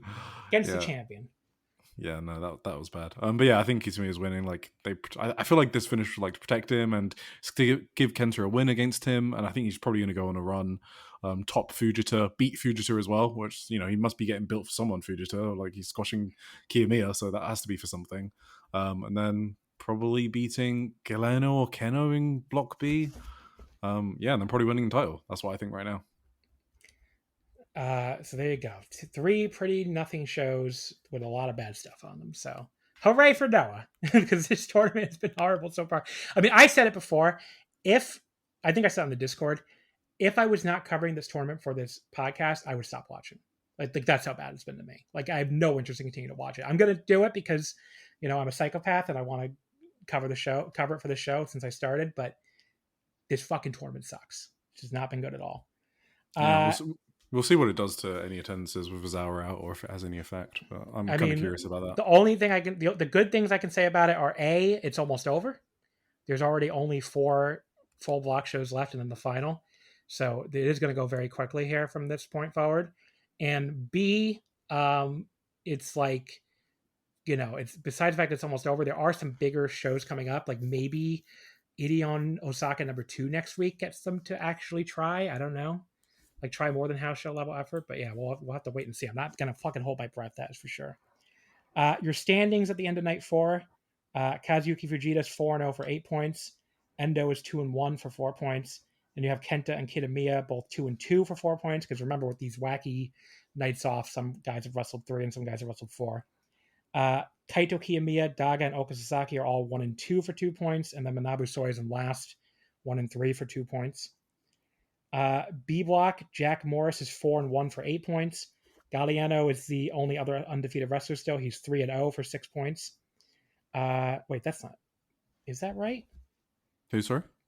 Is Galliano still only has wrestled 3 matches when? Yeah, I think he's 3-0. 6 points. Okay. That's Maybe did I forget to give him his bye win? Maybe. Yeah. So he's actually 4-0 for 8 points. Maybe. No, I think he's 6 with Ozawa. Okay. I think he's had 2 So he's wins. only wrestled 2 matches. Yeah, that's what I think. Yeah. That is weird. Why is he there's no way he would have already had 2 nights off. Oh, because he already had Ozawa night off too. Okay, that's what's throwing me. Okay, so that's why he's only wrestled 3 matches. So yeah, Jack Morris 4-1 for 8 points. Galliano 3-0 for 6 points. Marufuji and Ricky Knight Jr. are both 3-1 for 6 points. Kano is 2-2 for 4 points. Howard Toki is 1-2 for 2 points. So I guess he also has only wrestled 3 matches. Daiki Inaba is 1-3 for 2 points. Your upcoming shows, so I'm not going to go too much detail here. I'll just quickly read off what's coming up this week. The next show that will probably already happen by the time most of you hear this, by the time they upload it. Monday, September 15th in Kumamoto has Kaito versus Sasaki, Fujita versus Endo, and Kitamiya versus Daga in A block, so a all Team 2000 X match there. Kenta and Soya have the night off there. And then B block only has 2 matches. It has 3 matches. So I was always supposed to have this show off. So B block has Galliano versus Ricky Knight Jr., Jack Morris versus Howard Toki, and Kano versus Daiki Inaba. So yeah, 6 match card there in Kumamoto tomorrow on a holiday in Japan. I think that's respect for the Age Day. Then Wednesday the 17th in Osaka, we have Kenta versus Oka Sasaki, Kaito Kiyomiya versus Tetsuya Endo, and Manabu Soya versus Daga, with Fujita and Kitamiya having the night off. The B block, Marufuji versus Howard Toki, Galliano versus Jack Morris, and Daiki Inaba versus Ricky Knight Jr. Kano also has the night off he was supposed to face Ozawa. Then Saturday in Hamamatsu has Kenta versus Fujita, Kaito versus Soya, Endo versus Kitamiya, and Oka Sasaki versus Daga. Only 2 B block matches, Galliano versus Marufuji and Kano versus Howard Toki. Ricky Knight Jr. has his Ozawa forfeit night, and Inaba and Morris had the night off.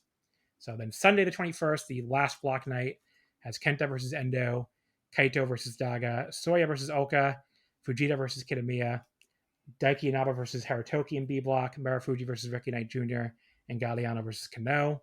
Jack Morris is supposed to have the night off that night. Or he's supposed to wrestle Ozawa, so he has the night off. So yeah, we'll cover all 4 of those shows on next week's show, which, boy, am I looking forward to that. All right, folks, a little pause there because I took a pause to eat dinner, which honestly, my girlfriend's mom made even earlier than I expected her to. But not that I'm not unappreciative. Anyway, but we only have one topic left anyway, which is New Japan Pro Wrestling. We saved New Japan for the last part of the show, like we're the fucking flagship or something. But what's the flagship bit? The flagship they always seem to put New Japan at the end of the show now. Oh, because they think no one cares about it, or I think so, yeah. Oh. But yeah, I mean, it's just there wasn't, these are not 2 big shows, especially compared to the rest of what we talked about.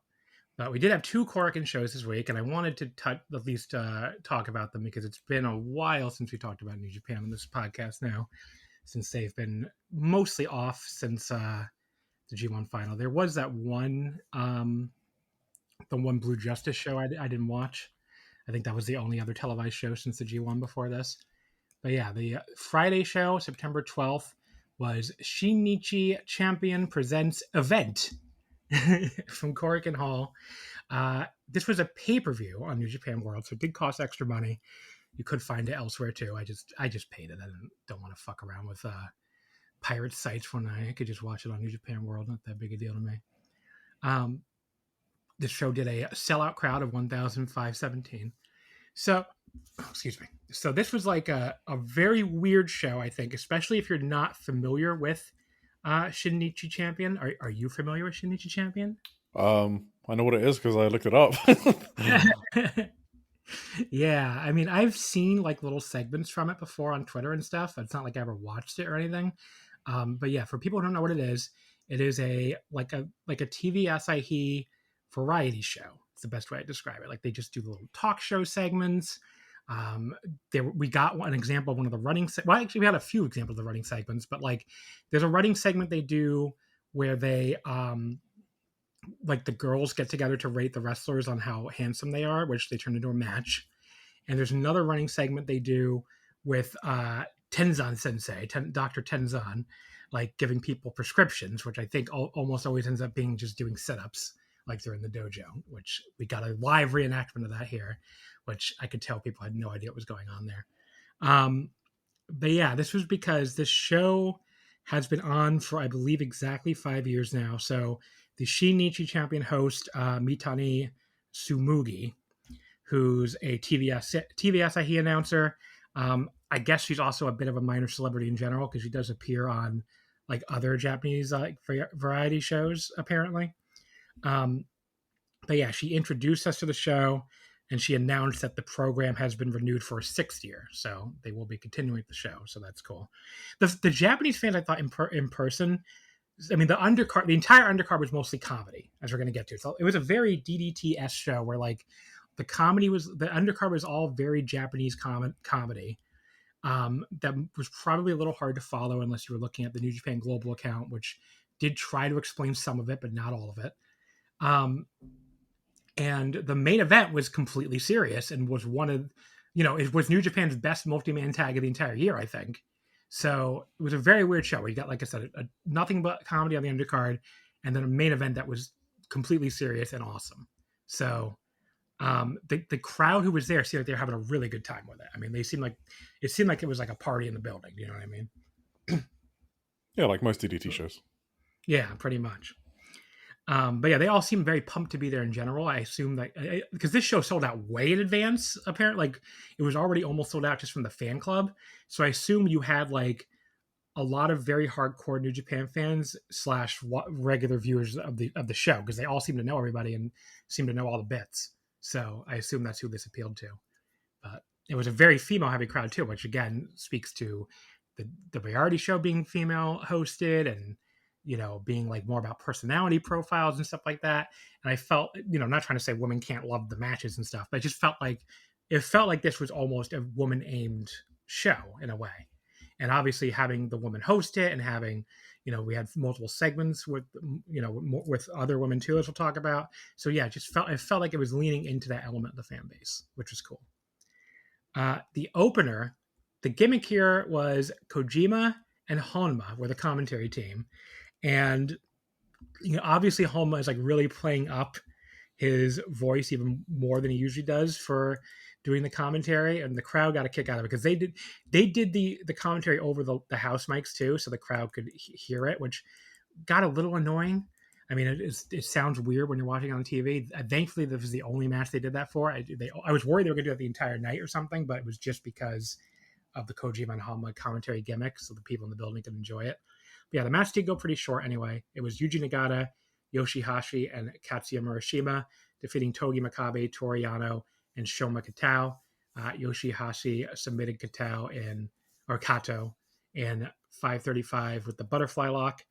It was the standard undercard tag stuff here. The Young Lions did bring a little bit of energy, but yeah, like 2 3/4. Must have been weird for the wrestlers in the ring too, because they're not used to hearing the commentary either. Yeah, and they sort of like played into it. Like Yano did the Manhattan drop, and Kojima said it was illegal, so Yano like turned around and told him shut up. And he got hit with and then he got hit with an enziguri, and then Kojima was like saying that's karma. So yeah, it was basically like a rib between all the wrestlers. Match number 2. Okay, so this was called the Program Produce Rights Masked Battle Royal. So in this match, the winner got the chance to produce a Shinichi champion episode. That was what was on the line here. Yeah. You won you got eliminated when your mask got pulled off. So everybody had this generic like white and red mask on. Even Tiger Mask had it on over his mask. So you got eliminated when you got your mask pulled off. So the entrants were Jado, Gato, Daiki Nagai, Tatsuya Matsumoto, Zane J, Tiger Mask with a mask on over his mask, Robbie Eagles, Hartley Jackson, Great Okan, and for some reason, Hikaru Sato. Yep. I have no idea what the fuck Sato was doing here from All Japan. I think he was on a segment of the show before, and it was like popular. I think that's what I read. So there you go. Yeah, I was very happy. First of all, the announcers were back to normal. Red Shoes even wore a mask for this, which was funny. They did a whole thing where Great Okan was like trying to identify the 3 young lions, because obviously they all have the short black tights and the mask on. And he goes up to one of them, trying to figure out who Matsumoto is, I guess. And you had Zane J in English going, "Yes, I am Matsumoto." That was funny. I don't know why that made me laugh. That made me laugh pretty hard. And then he did Okan's own take a seat spot in the corner on him for some reason. Gato was the first to be eliminated via Jado pulling his mask off. Jado went out immediately via one of the Young Lions. Zane J was offended for this. I don't know why. It was very weird. Hartley unmasked Matsumoto to eliminate him. Robbie Eagles got Daiki when he was in the middle of trying to put him in the Boston Crab. He just kind of reached up and pulled the mask down while he was leaning over. And then Hartley then unmasked Zane J, and that finished off all three Young Lions right in a row. Hartley turned on Robbie and unmasked him. And they did give him a hug afterward, though, even because they're both in TMDK, obviously. And that made your final four: Hartley, Hikaru, Great Okan, and Masked Tiger Mask. Tiger tried to go after Hartley, got nowhere with trying to slap him, and just kind of shrugged and decided to go back to try to go unmask somebody else. I thought that was pretty funny. But Hartley then put him in a bear hug position. Hikaru pulled the mask off, revealing another mask underneath, the tiger mask, of course. And he tries to argue with the ref. He's like, look, I'm still wearing a mask. I should still be in the match. And Red Shoes is like, no. That doesn't matter. Thought that was funny. Great Okan unmasked Hartley in the corner while he was trying to block Hikaru from rubbing his ass in his face. And then he got the ass to the face anyway. And the crowd chanted for Hikaru Sato for this. Okay, then. Great Okan pulls this weird beige sweater over that Hikaru had been wearing over the front of his mask so he couldn't see. And he got side control and put him in a headlock. It's like, just the way he got side control with this fucking sweater pulled over his head just looked pretty funny. Sato tapped, but tapping doesn't matter. So this match keeps going. You have to unmask the guy. After Great Okan chased Red Shoes around the ring to complain about the tap not mattering, he fell right into Hikaru's triangle, and Hikaru pulled the mask off from there to win. So Hikaru Sato gets to, a wrestler who's not even in New Japan, gets to produce a future episode of Shinichi Champion. Yeah, really very DDT-esque comedy here. Probably the most DDT-esque of the entire show. I didn't really rate it, but it was something else. Also, Hikaru Sato's very Japanese, like twang overdub music was kind of a banger. I was kind of into it. Yeah, so he said that what he's going to do is make everyone wrestle at Hiroshi Tanahashi's parents' house. So I guess maybe we'll see that on a future episode. So there you go. Is he from the same place as Tanahashi or something? Is that what the deal is? I don't know why specifically Tanahashi. I don't think so. Yeah, let's see where Hikaru Sato's from. No, he's from Okayama. Yeah, I have no idea what the connection is there. Well, as a casual New Japan viewer, like Daiki Nagai is going to be pretty good, right? He's got like a good charisma to him. I don't know. Everyone loves him. Oh, okay, fine. That's the impression. Yeah, everybody loves Daiki Nagai. And what about Zane J? Is he like good or what's going on with him? I think he's pretty good. Yeah, I mean, we'll talk about his match on the next night. He looks, he's picking it up. I feel like the mat wrestling and stuff, all the Young Lion basics. I mean, it's really hard. You never really know these Young Lions because they all get good at the basics, but he's getting good at the basics. That's for sure. Yeah, I just noticed in the guy's kind of aura, as the kids say. So yeah. Match number 3 was the most normal match on the show, really, because it was just Hontai versus House of Torture, but they called it Shinichi Champion versus House of Torture. This is like the payoff for the House interrupting some segment from last November. Like they waited 10 months to get the revenge for that. That was very strange. When I saw the translation, I was like, do they really mean November? Yeah. I was like, what? So they introduced Kenta Kobashi as the special guest color commentator. Now, this is like something interesting. They announced him as the special Kaisetsu, which Kaisetsu is like the Japanese for color commentator. I forget how the kanji works. I read a breakdown of it the other day. Let me see if I can find it actually. But yeah, the Kaisetsu is, I don't know if anyone cares about this as usual, but so it means the Kai is like to explain and the Setsu is theory. So it's like someone who explains theory, which makes sense. It's common. That's what a color commentator is.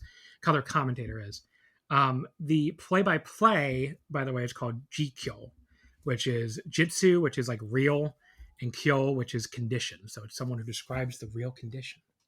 So there you go. There's your Japanese lesson for the week. But yeah, usually when they bring out a guest on commentary, they don't call them a special Kaisetsu. If you look closely, like on the screen, it just says Gesto in katakana.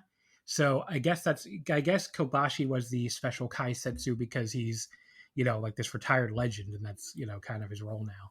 But Just thought that was interesting. He's not a guest. He's not just a guest. He's a special color commentator. Aaron Wolf, like there was a cool moment too when he came out. Aaron Wolf, held the ropes open for him in this cool little moment, and because he was at ringside, doing the young lion duties, and Kobashi seemed to like greet him pretty warmly, which I thought was cool. Like he was like patting him on the shoulder and stuff when he was entering the ring. So, Wato gave Despy an extra hard tag at the start of this match. I'm not sure what's up with the dissension tease there. Maybe he's teasing he'll challenge for the junior title after the next challenge for Yo. But it was typical house match with them brawling over ringside early. Evil used Kobashi's machine gun chops right in front of him at one point while Kanemaru was holding the guy. I don't remember who was on it. I didn't write down who he did it on. But Tana then held Kanemaru and then Evil for some hard Kobashi chops at ringside. That was really cool. Just Kobashi chopping the shit out of Kanemaru and Evil at ringside. Did you see Takeya Mania? No. Oh, okay, Kobashi was like giving chops to Shibata, Kenta, Marufuji, and Suzuki. So yeah, it was very similar. It's one of the most over parts of the matches. I'm sure. Tana put Togo in the cloverleaf, and Togo, of course, tapped immediately. Thought this was totally fine. Nice little undercard match. 3 stars. Yeah, I thought this was like the appropriate use of House of Torture. Actually, like I kind of see House of Torture the same way I see Hate, like nice mid card funny heels. Like there's tiers of heels, and like there's certainly like no Z-Brat or Gajadoka or whatever they're called now. But yeah, no, I think this was a good use of them. I did learn from this match that it's Oleg Bolton versus Bad Luck Fale for the Never title. The world cannot wait for that. I had no idea that was a thing. The most anticipated match in wrestling history. Bolton Oleg against Don Fale. Is that his name now? Okay. That's his name now. Yeah, he's Don Fale. Great, awesome.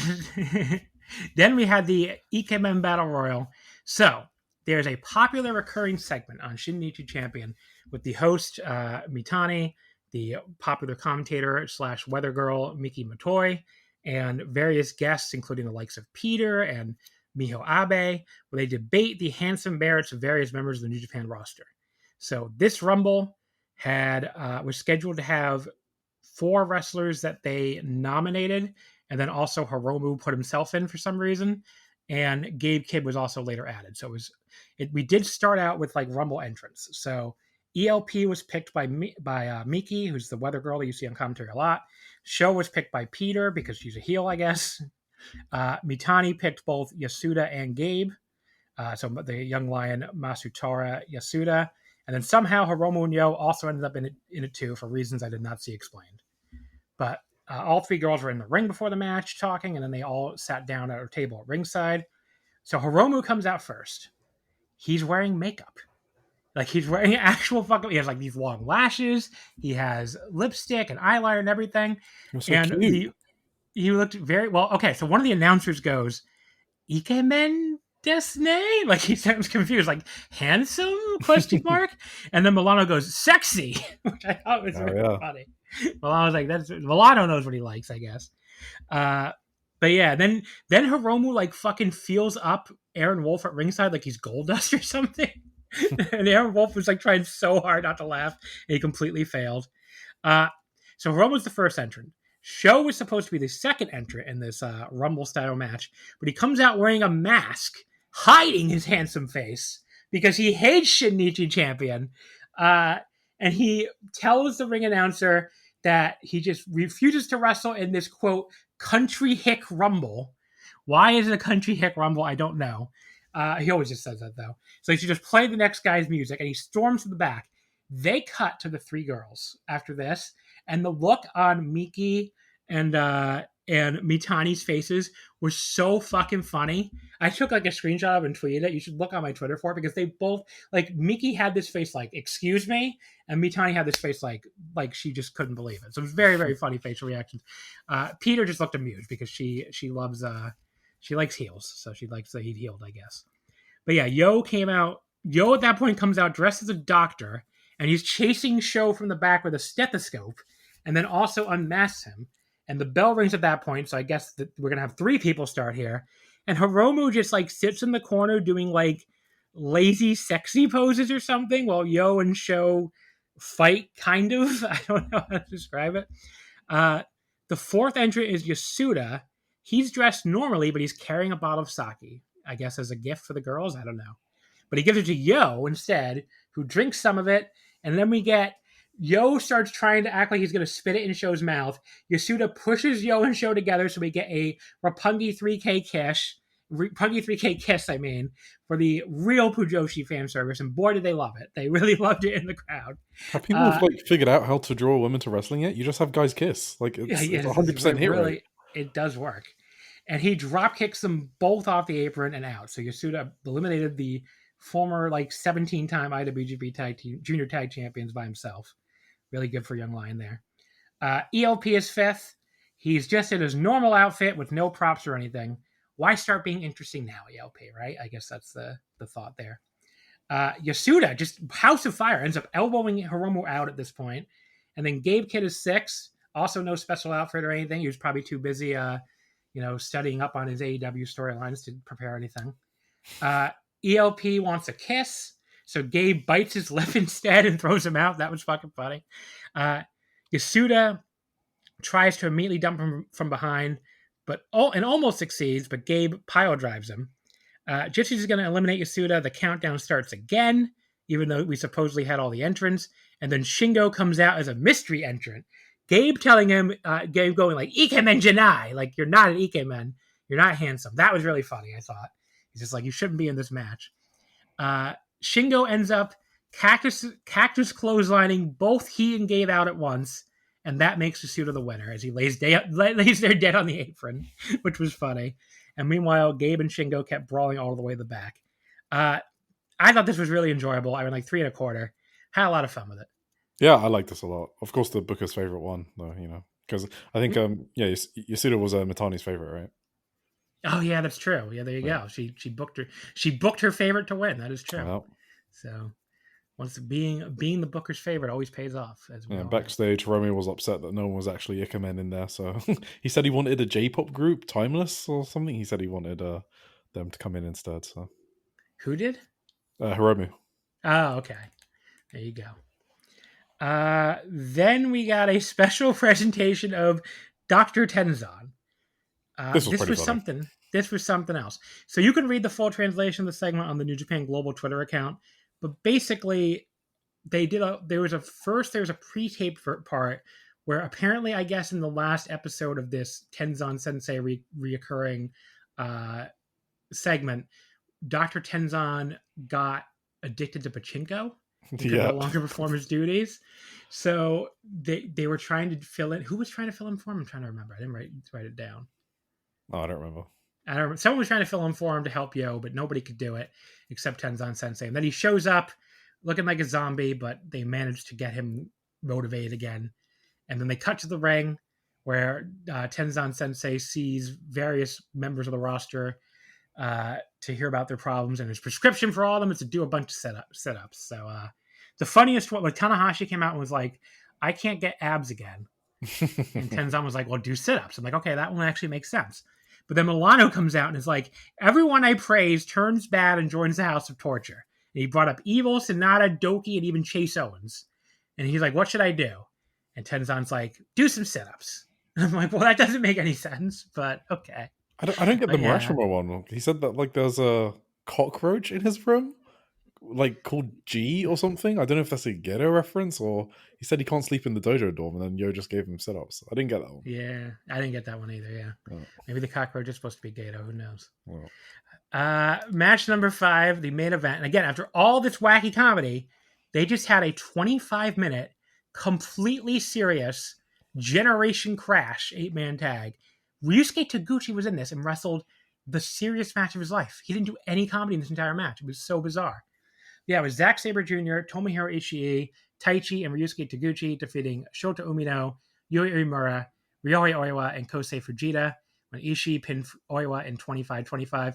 I will say, the fact that this had a different booker and the young guys still lost to the old people was so fucking funny. It's like, apparently Mitani's like, look, I can push old people too. Here's my resume if you want to make me the next booker.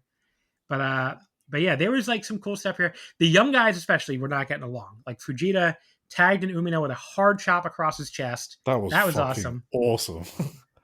And he even shoved Yuya off the apron just for the crime of like gently patting Shota on the shoulder. The big long part of this match was all the young guys just working over Zack for a while. That makes sense because remember when Zack won the title, he started calling them all out and saying, basically all you young guys suck and I'm going to beat you all.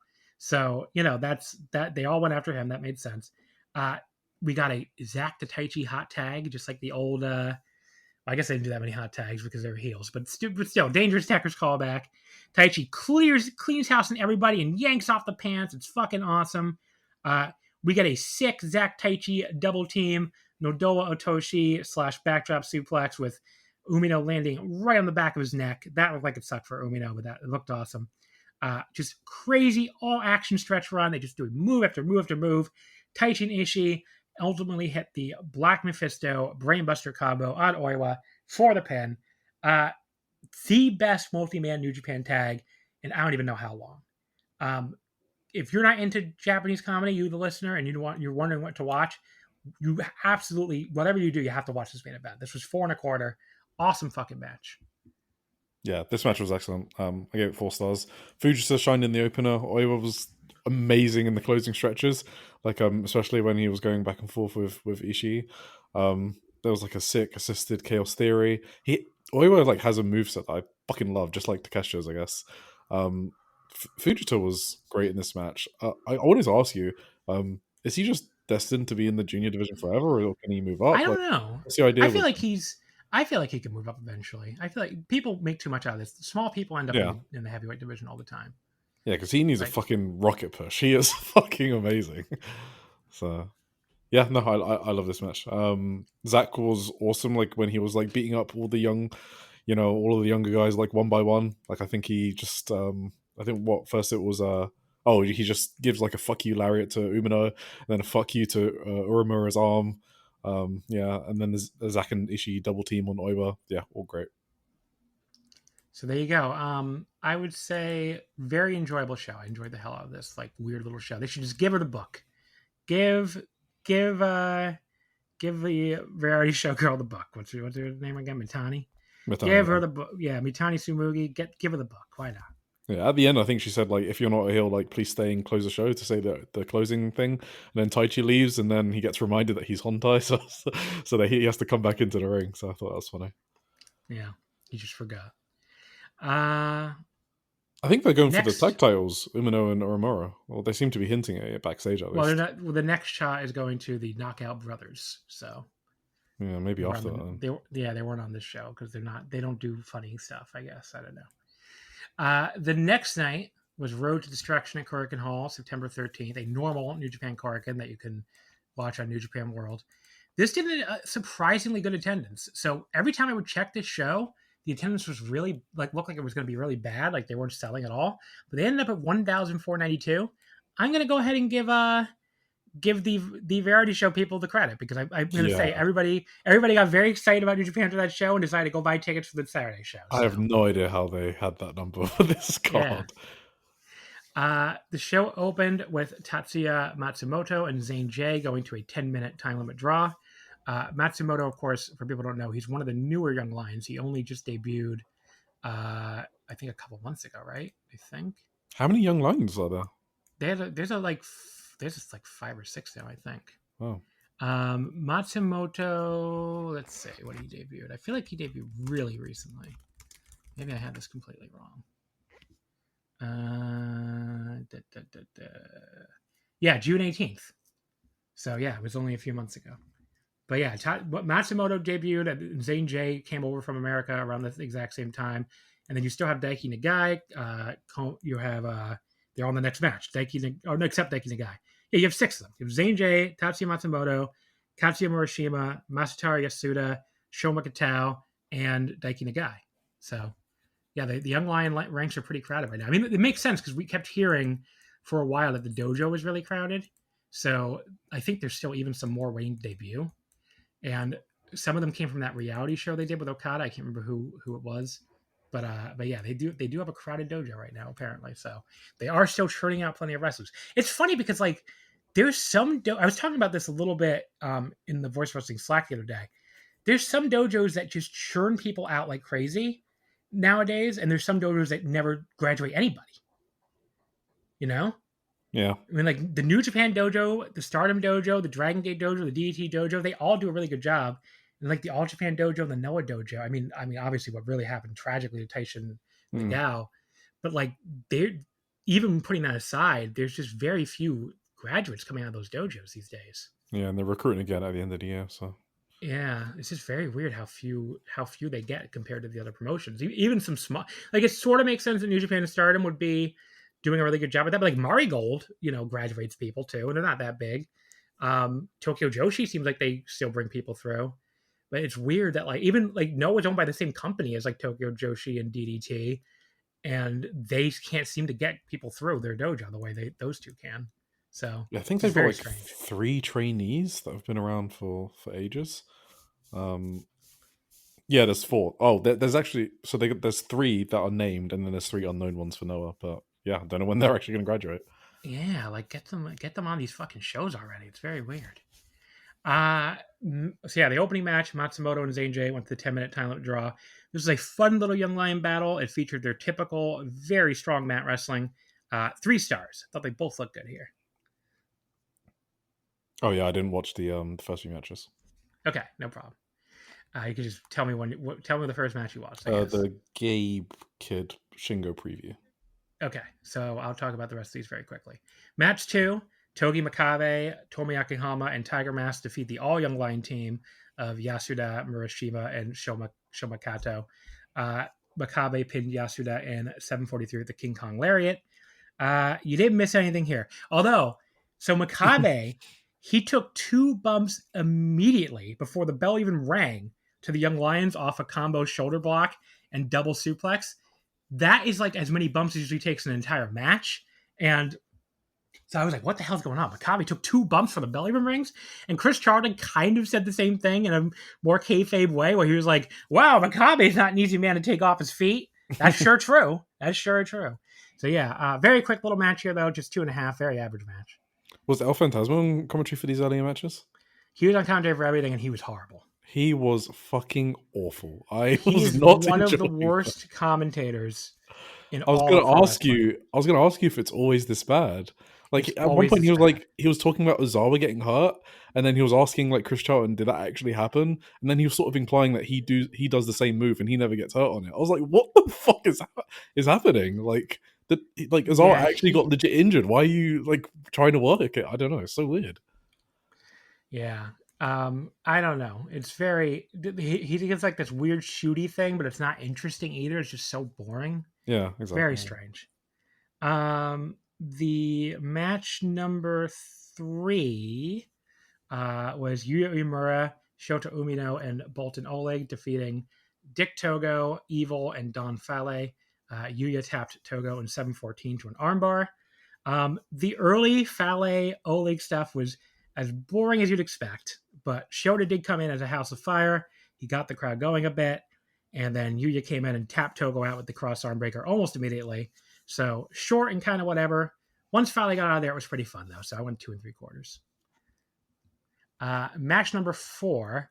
This was the unaffiliated team of Shingo Takagi, Yota Tsuji, Hiromu Takahashi, and Daiki Nagai, losing to Gabe Kidd, David Finlay, Taiji Ishimori, and Gato from the Bullet Club War Dogs. Gabe Kidd pinning Daiki in 9:34, the drill a hole pile driver. There was some really good action between Hiromu and Ishimori in this one. And then Shingo and Gabe had some fun like preview action for their global title match as well. So, Gabe in New Japan has been very awkward since the Death Rider thing started. And I thought these 2 shows, besides ELP having to mention it constantly on commentary, was probably the most natural he's felt as a New Japan guy again since that whole bullshit started. It feels like part of the storyline, right? Didn't Shingo say it in like backstage comments? Shingo did say it backstage comments too. So they kind of are working the storyline, but he felt less out of place here than he's felt in a while. So that was good. But yeah, Nagai came in, he was all fiery, just trying to survive. And then Gabe puts him with a pair of big pile drivers. Even though they're not actually LIJ anymore, the not LIJ continues the trope of bringing a ton of energy to these undercard tags. So this was I enjoyed this a lot. This is 3.5. Yeah, I like this a lot as well. Thought there was really cool sequences between David Finlay and Yota Tsuji as well. Yeah. What's that match about? Is there like they're just having a match? Okay, they're just having a match. Okay. Yeah. I think at some point commentary mentioned it was like number one contenders for global, but maybe they don't know what they're saying. So I don't think it's officially number one contender. Yeah, I think they're just assuming it might be. Yeah. Yeah. I could be wrong on that, but I haven't seen anything saying it's officially number one contender. Yeah. No, I thought this was a good preview. The next match, the Knockout Brothers, Yuto Ice and Oscar, teaming up with Clark Connors to defeat Ishii, Taichi, and Taka Michinoku in 10-19. Yuto pinning Taka after the KOB. So this was my first time seeing the Knockout Brothers the match because I didn't see the Blue Justice show, and I thought they looked pretty fun. I mean, I get why people are hyped about them. You know, Yuto Ice especially just has a lot of charisma, and he has like that hard edge kind of persona that I think people are into. He even kind of talked about it backstage where he was like, you know, there's a lot of New Japan wrestlers who are very clean cut and athletic. You know, the young wrestlers he's talking specifically, very clean cut and athletic and very, you know, but they don't have like, they didn't live hard lives. They didn't fight like I did. So it's kind of what he's doing because he used to do underground fighting apparently. I don't know if that's real or not. It could just be I think it's real. I think he did do some kind of fighting. But yeah, Yuto Ice, he won Ishii right off the bat, and he fucking brought the fight to him. He was slapping him hard in the face. That was really awesome. That was by far the highlight of the match. But yeah, Taka got pinned with... The only thing I don't like about KOB, I mean, Oscar, some people seem like to not like his look. I kind of think it looks cool, actually. I kind of like the indie Undertaker look as far as like being a, you know, like tweener-leaning, heel-leaning tweener like he is. I think it kind of works for him, especially with Yuto Ice. The only thing I don't like about them is their finisher is kind of lame. It's like this running kick from Yuto while Oscar holds him the tombstone. It's like a tombstone's already enough. You don't need to do a kick too. It just looks kind of weird. But yeah, pretty fun match. A good first look at the KOB, or the tag team, not the finisher. 3.25. Yeah, I went 3.25. This was actually my match of the night. I really liked Yuto Ice slapping the shit out of Ishii. That was my highlight of the entire show. Yeah, I thought he looked great. Yeah, this was also my first time seeing them. So. Match number 6, the House of Torture. Ren Narita, Sanada, Yujiro Takahashi, Sho, and Doki, defeating TMDK, ZSJ, Oiwa, Hartley Jackson, Robbie Eagles, and Kosei Fujita. Narita defeats Hartley Jackson in 10-17 with the Hell's Guillotine. A very standard house match here, kind of whatever, 2.5 stars. I didn't really take any notes. I must have been paying very close attention. Neither did I. I was going to ask you, do you think it's going to be a good match? No. Between Zack and Narita. Oh, Zack and Narita? Maybe, because their G1 match I went 3 3/4 on. So we'll see. Yeah, it seems like Narita's like trying to do like a serious wrestling thing for the match with Zack, or at least the commentary building up like that. But yeah. Yeah, then the main event. Sorry. No, I was going to say the match itself was nothing. Yeah. Main event, never openweight 6-man tag titles. Toru Yano, Yo, and Master Wato make their first defense over Tanahashi, Desperado, and Taguchi. So an all Hantai battle here. Wato beating Taguchi in 21-31 with the Reciente Mente. How the fuck that thing? I don't know Spanish, everybody. Despe looked the funniest thing in the match by far was so Desperado obviously was always in Suzuki-gun during the original days of Taguchi Japan. So the fact that he had to come out here and Taguchi Japan jersey, he looked so despondent over it and so sad, which I was laughing so hard for because it's like he does not want to be doing this bullshit, and it was just really, really funny. I thought.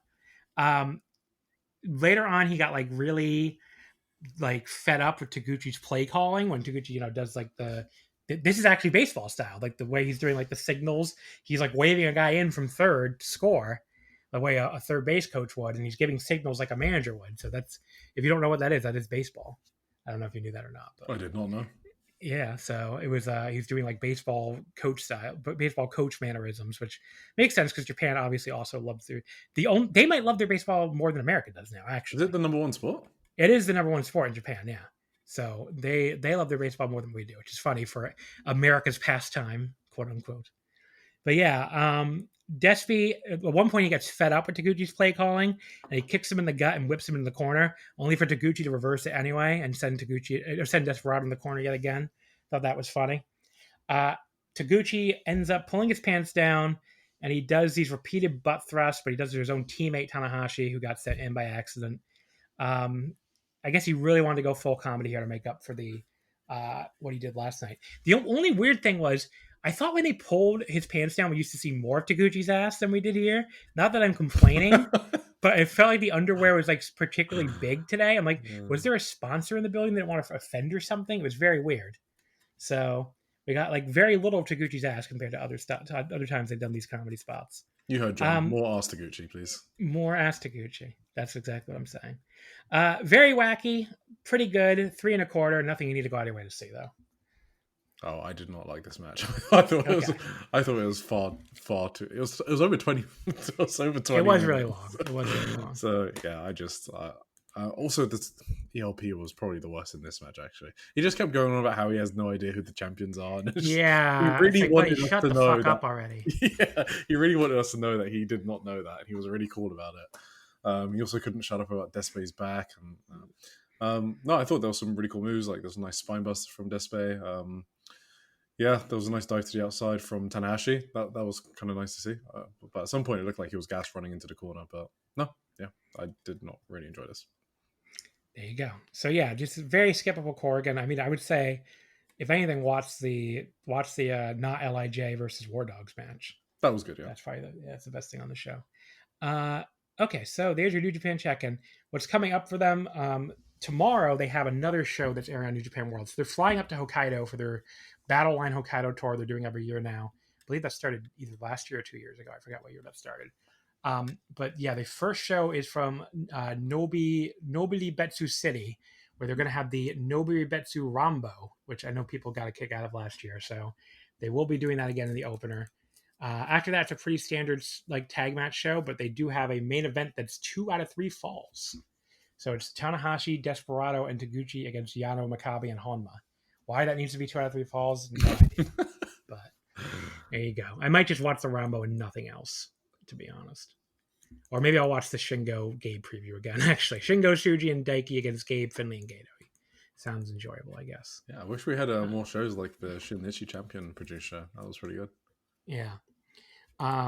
But that's the only, I believe that's the only New Japan show airing next week. Actually, I can confirm that in 2 seconds on New Japan websites. Let's see. Because they put up the whole schedule. The live schedule. Yes, that's the only one. So tomorrow is airing. And then a week from Wednesday, the 24th, the end of the Battle Line Hokkaido tour is airing. And that has the 2 junior title matches, Desperado versus Yo as the main event, and Doki and Sho defending the junior tag titles against Eagles and Fujita as a semi-main. So you do get 2 important matches there. That one's in Sapporo, so it's the tour ender. And then just 4 days after that, they go all the way from Hokkaido to Kobe for Kobe Destruction in Kobe, which we'll give a longer preview of next week. It's still like 2 weeks away. But yeah, that's the ZSJ versus Narita, Shingo, Gabe, Kid tour, or Kid matches. I mean, there's also Hiromu versus Taiji Ishimori, which I wonder if they're going to change into a GHC junior title match. Guess we'll have to wait and see. They haven't done it so far, but there you go. There's your New Japan segment. Yeah, I was going to ask you, what excites you about New Japan right now? What excites me about New Japan? Yeah, because when I look at like the roster, the cards being made, I feel like there's not much that like jumps out at me. That's kind of exciting. Like, you know, I like Takeshita, but the way he was booked just put me off. I like Zack, but it looks like his time's coming to an end.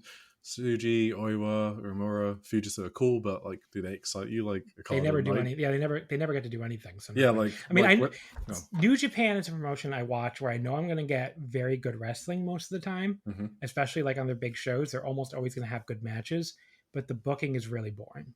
So that's the big problem. That is why it probably has the most number of 4-star matches for me this year still.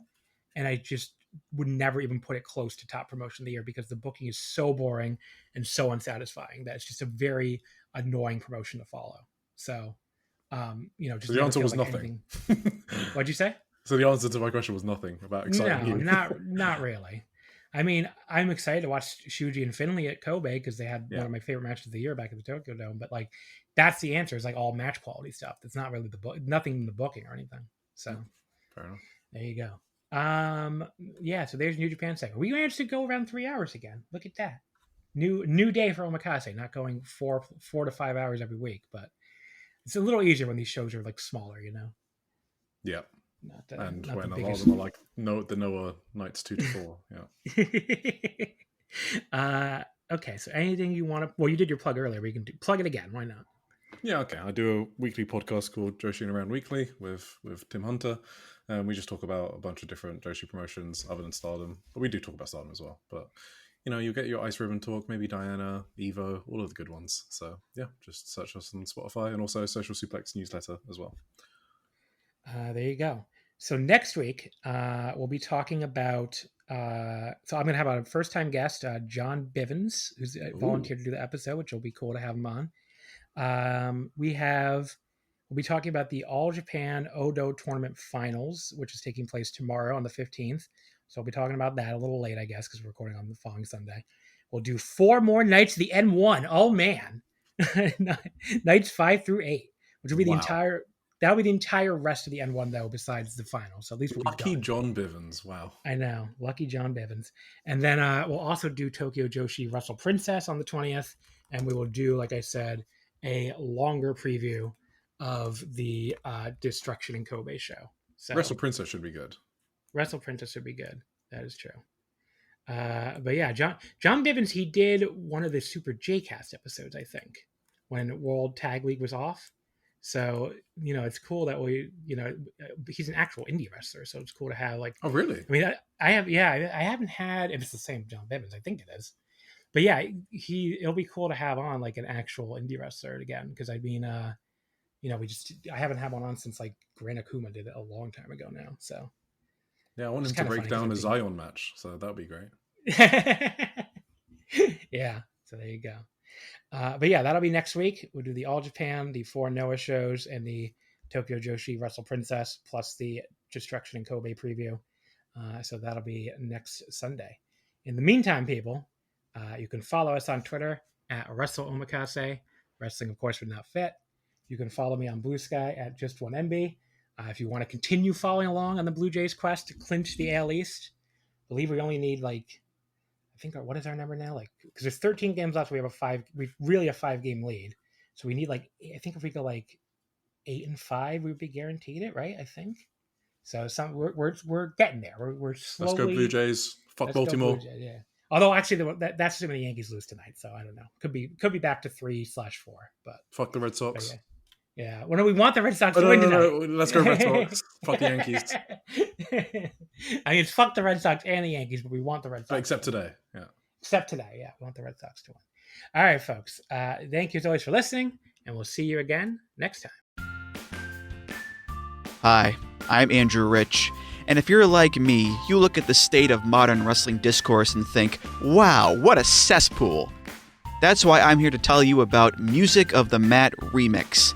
That's right, your favorite wrestling music podcast is back with a new format, where I bring on a guest and we play songs related to wrestling-themed topics. It could be a wrestling reference, a wrestling concept, a wrestling pun, things of that nature. Now you might be saying, Andrew, that is a very, very tenuous connection to pro wrestling on a wrestling podcast network. Is this just an excuse to hang out with your friends and talk about music and ignore the rest of the wrestling landscape? Yes. Yes, it is.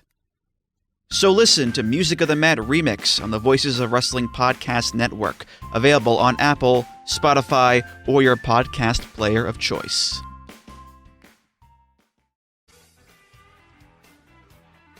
Hello, Voices of Wrestling listener. Dave Ryan here. Have you ever wondered to yourself how many hidden gems are hidden away inside the last years of World Championship Wrestling? Have you ever asked yourself how many tenuous gags can be made about the name Mike Enos? And have you ever thought about what it sounds like for 2 Irishmen to interpret a very chaotic company through its B show? The answers to all this and more are just a click away. Check out Days of Thunder every second Thursday on the Voices of Wrestling Podcast Network.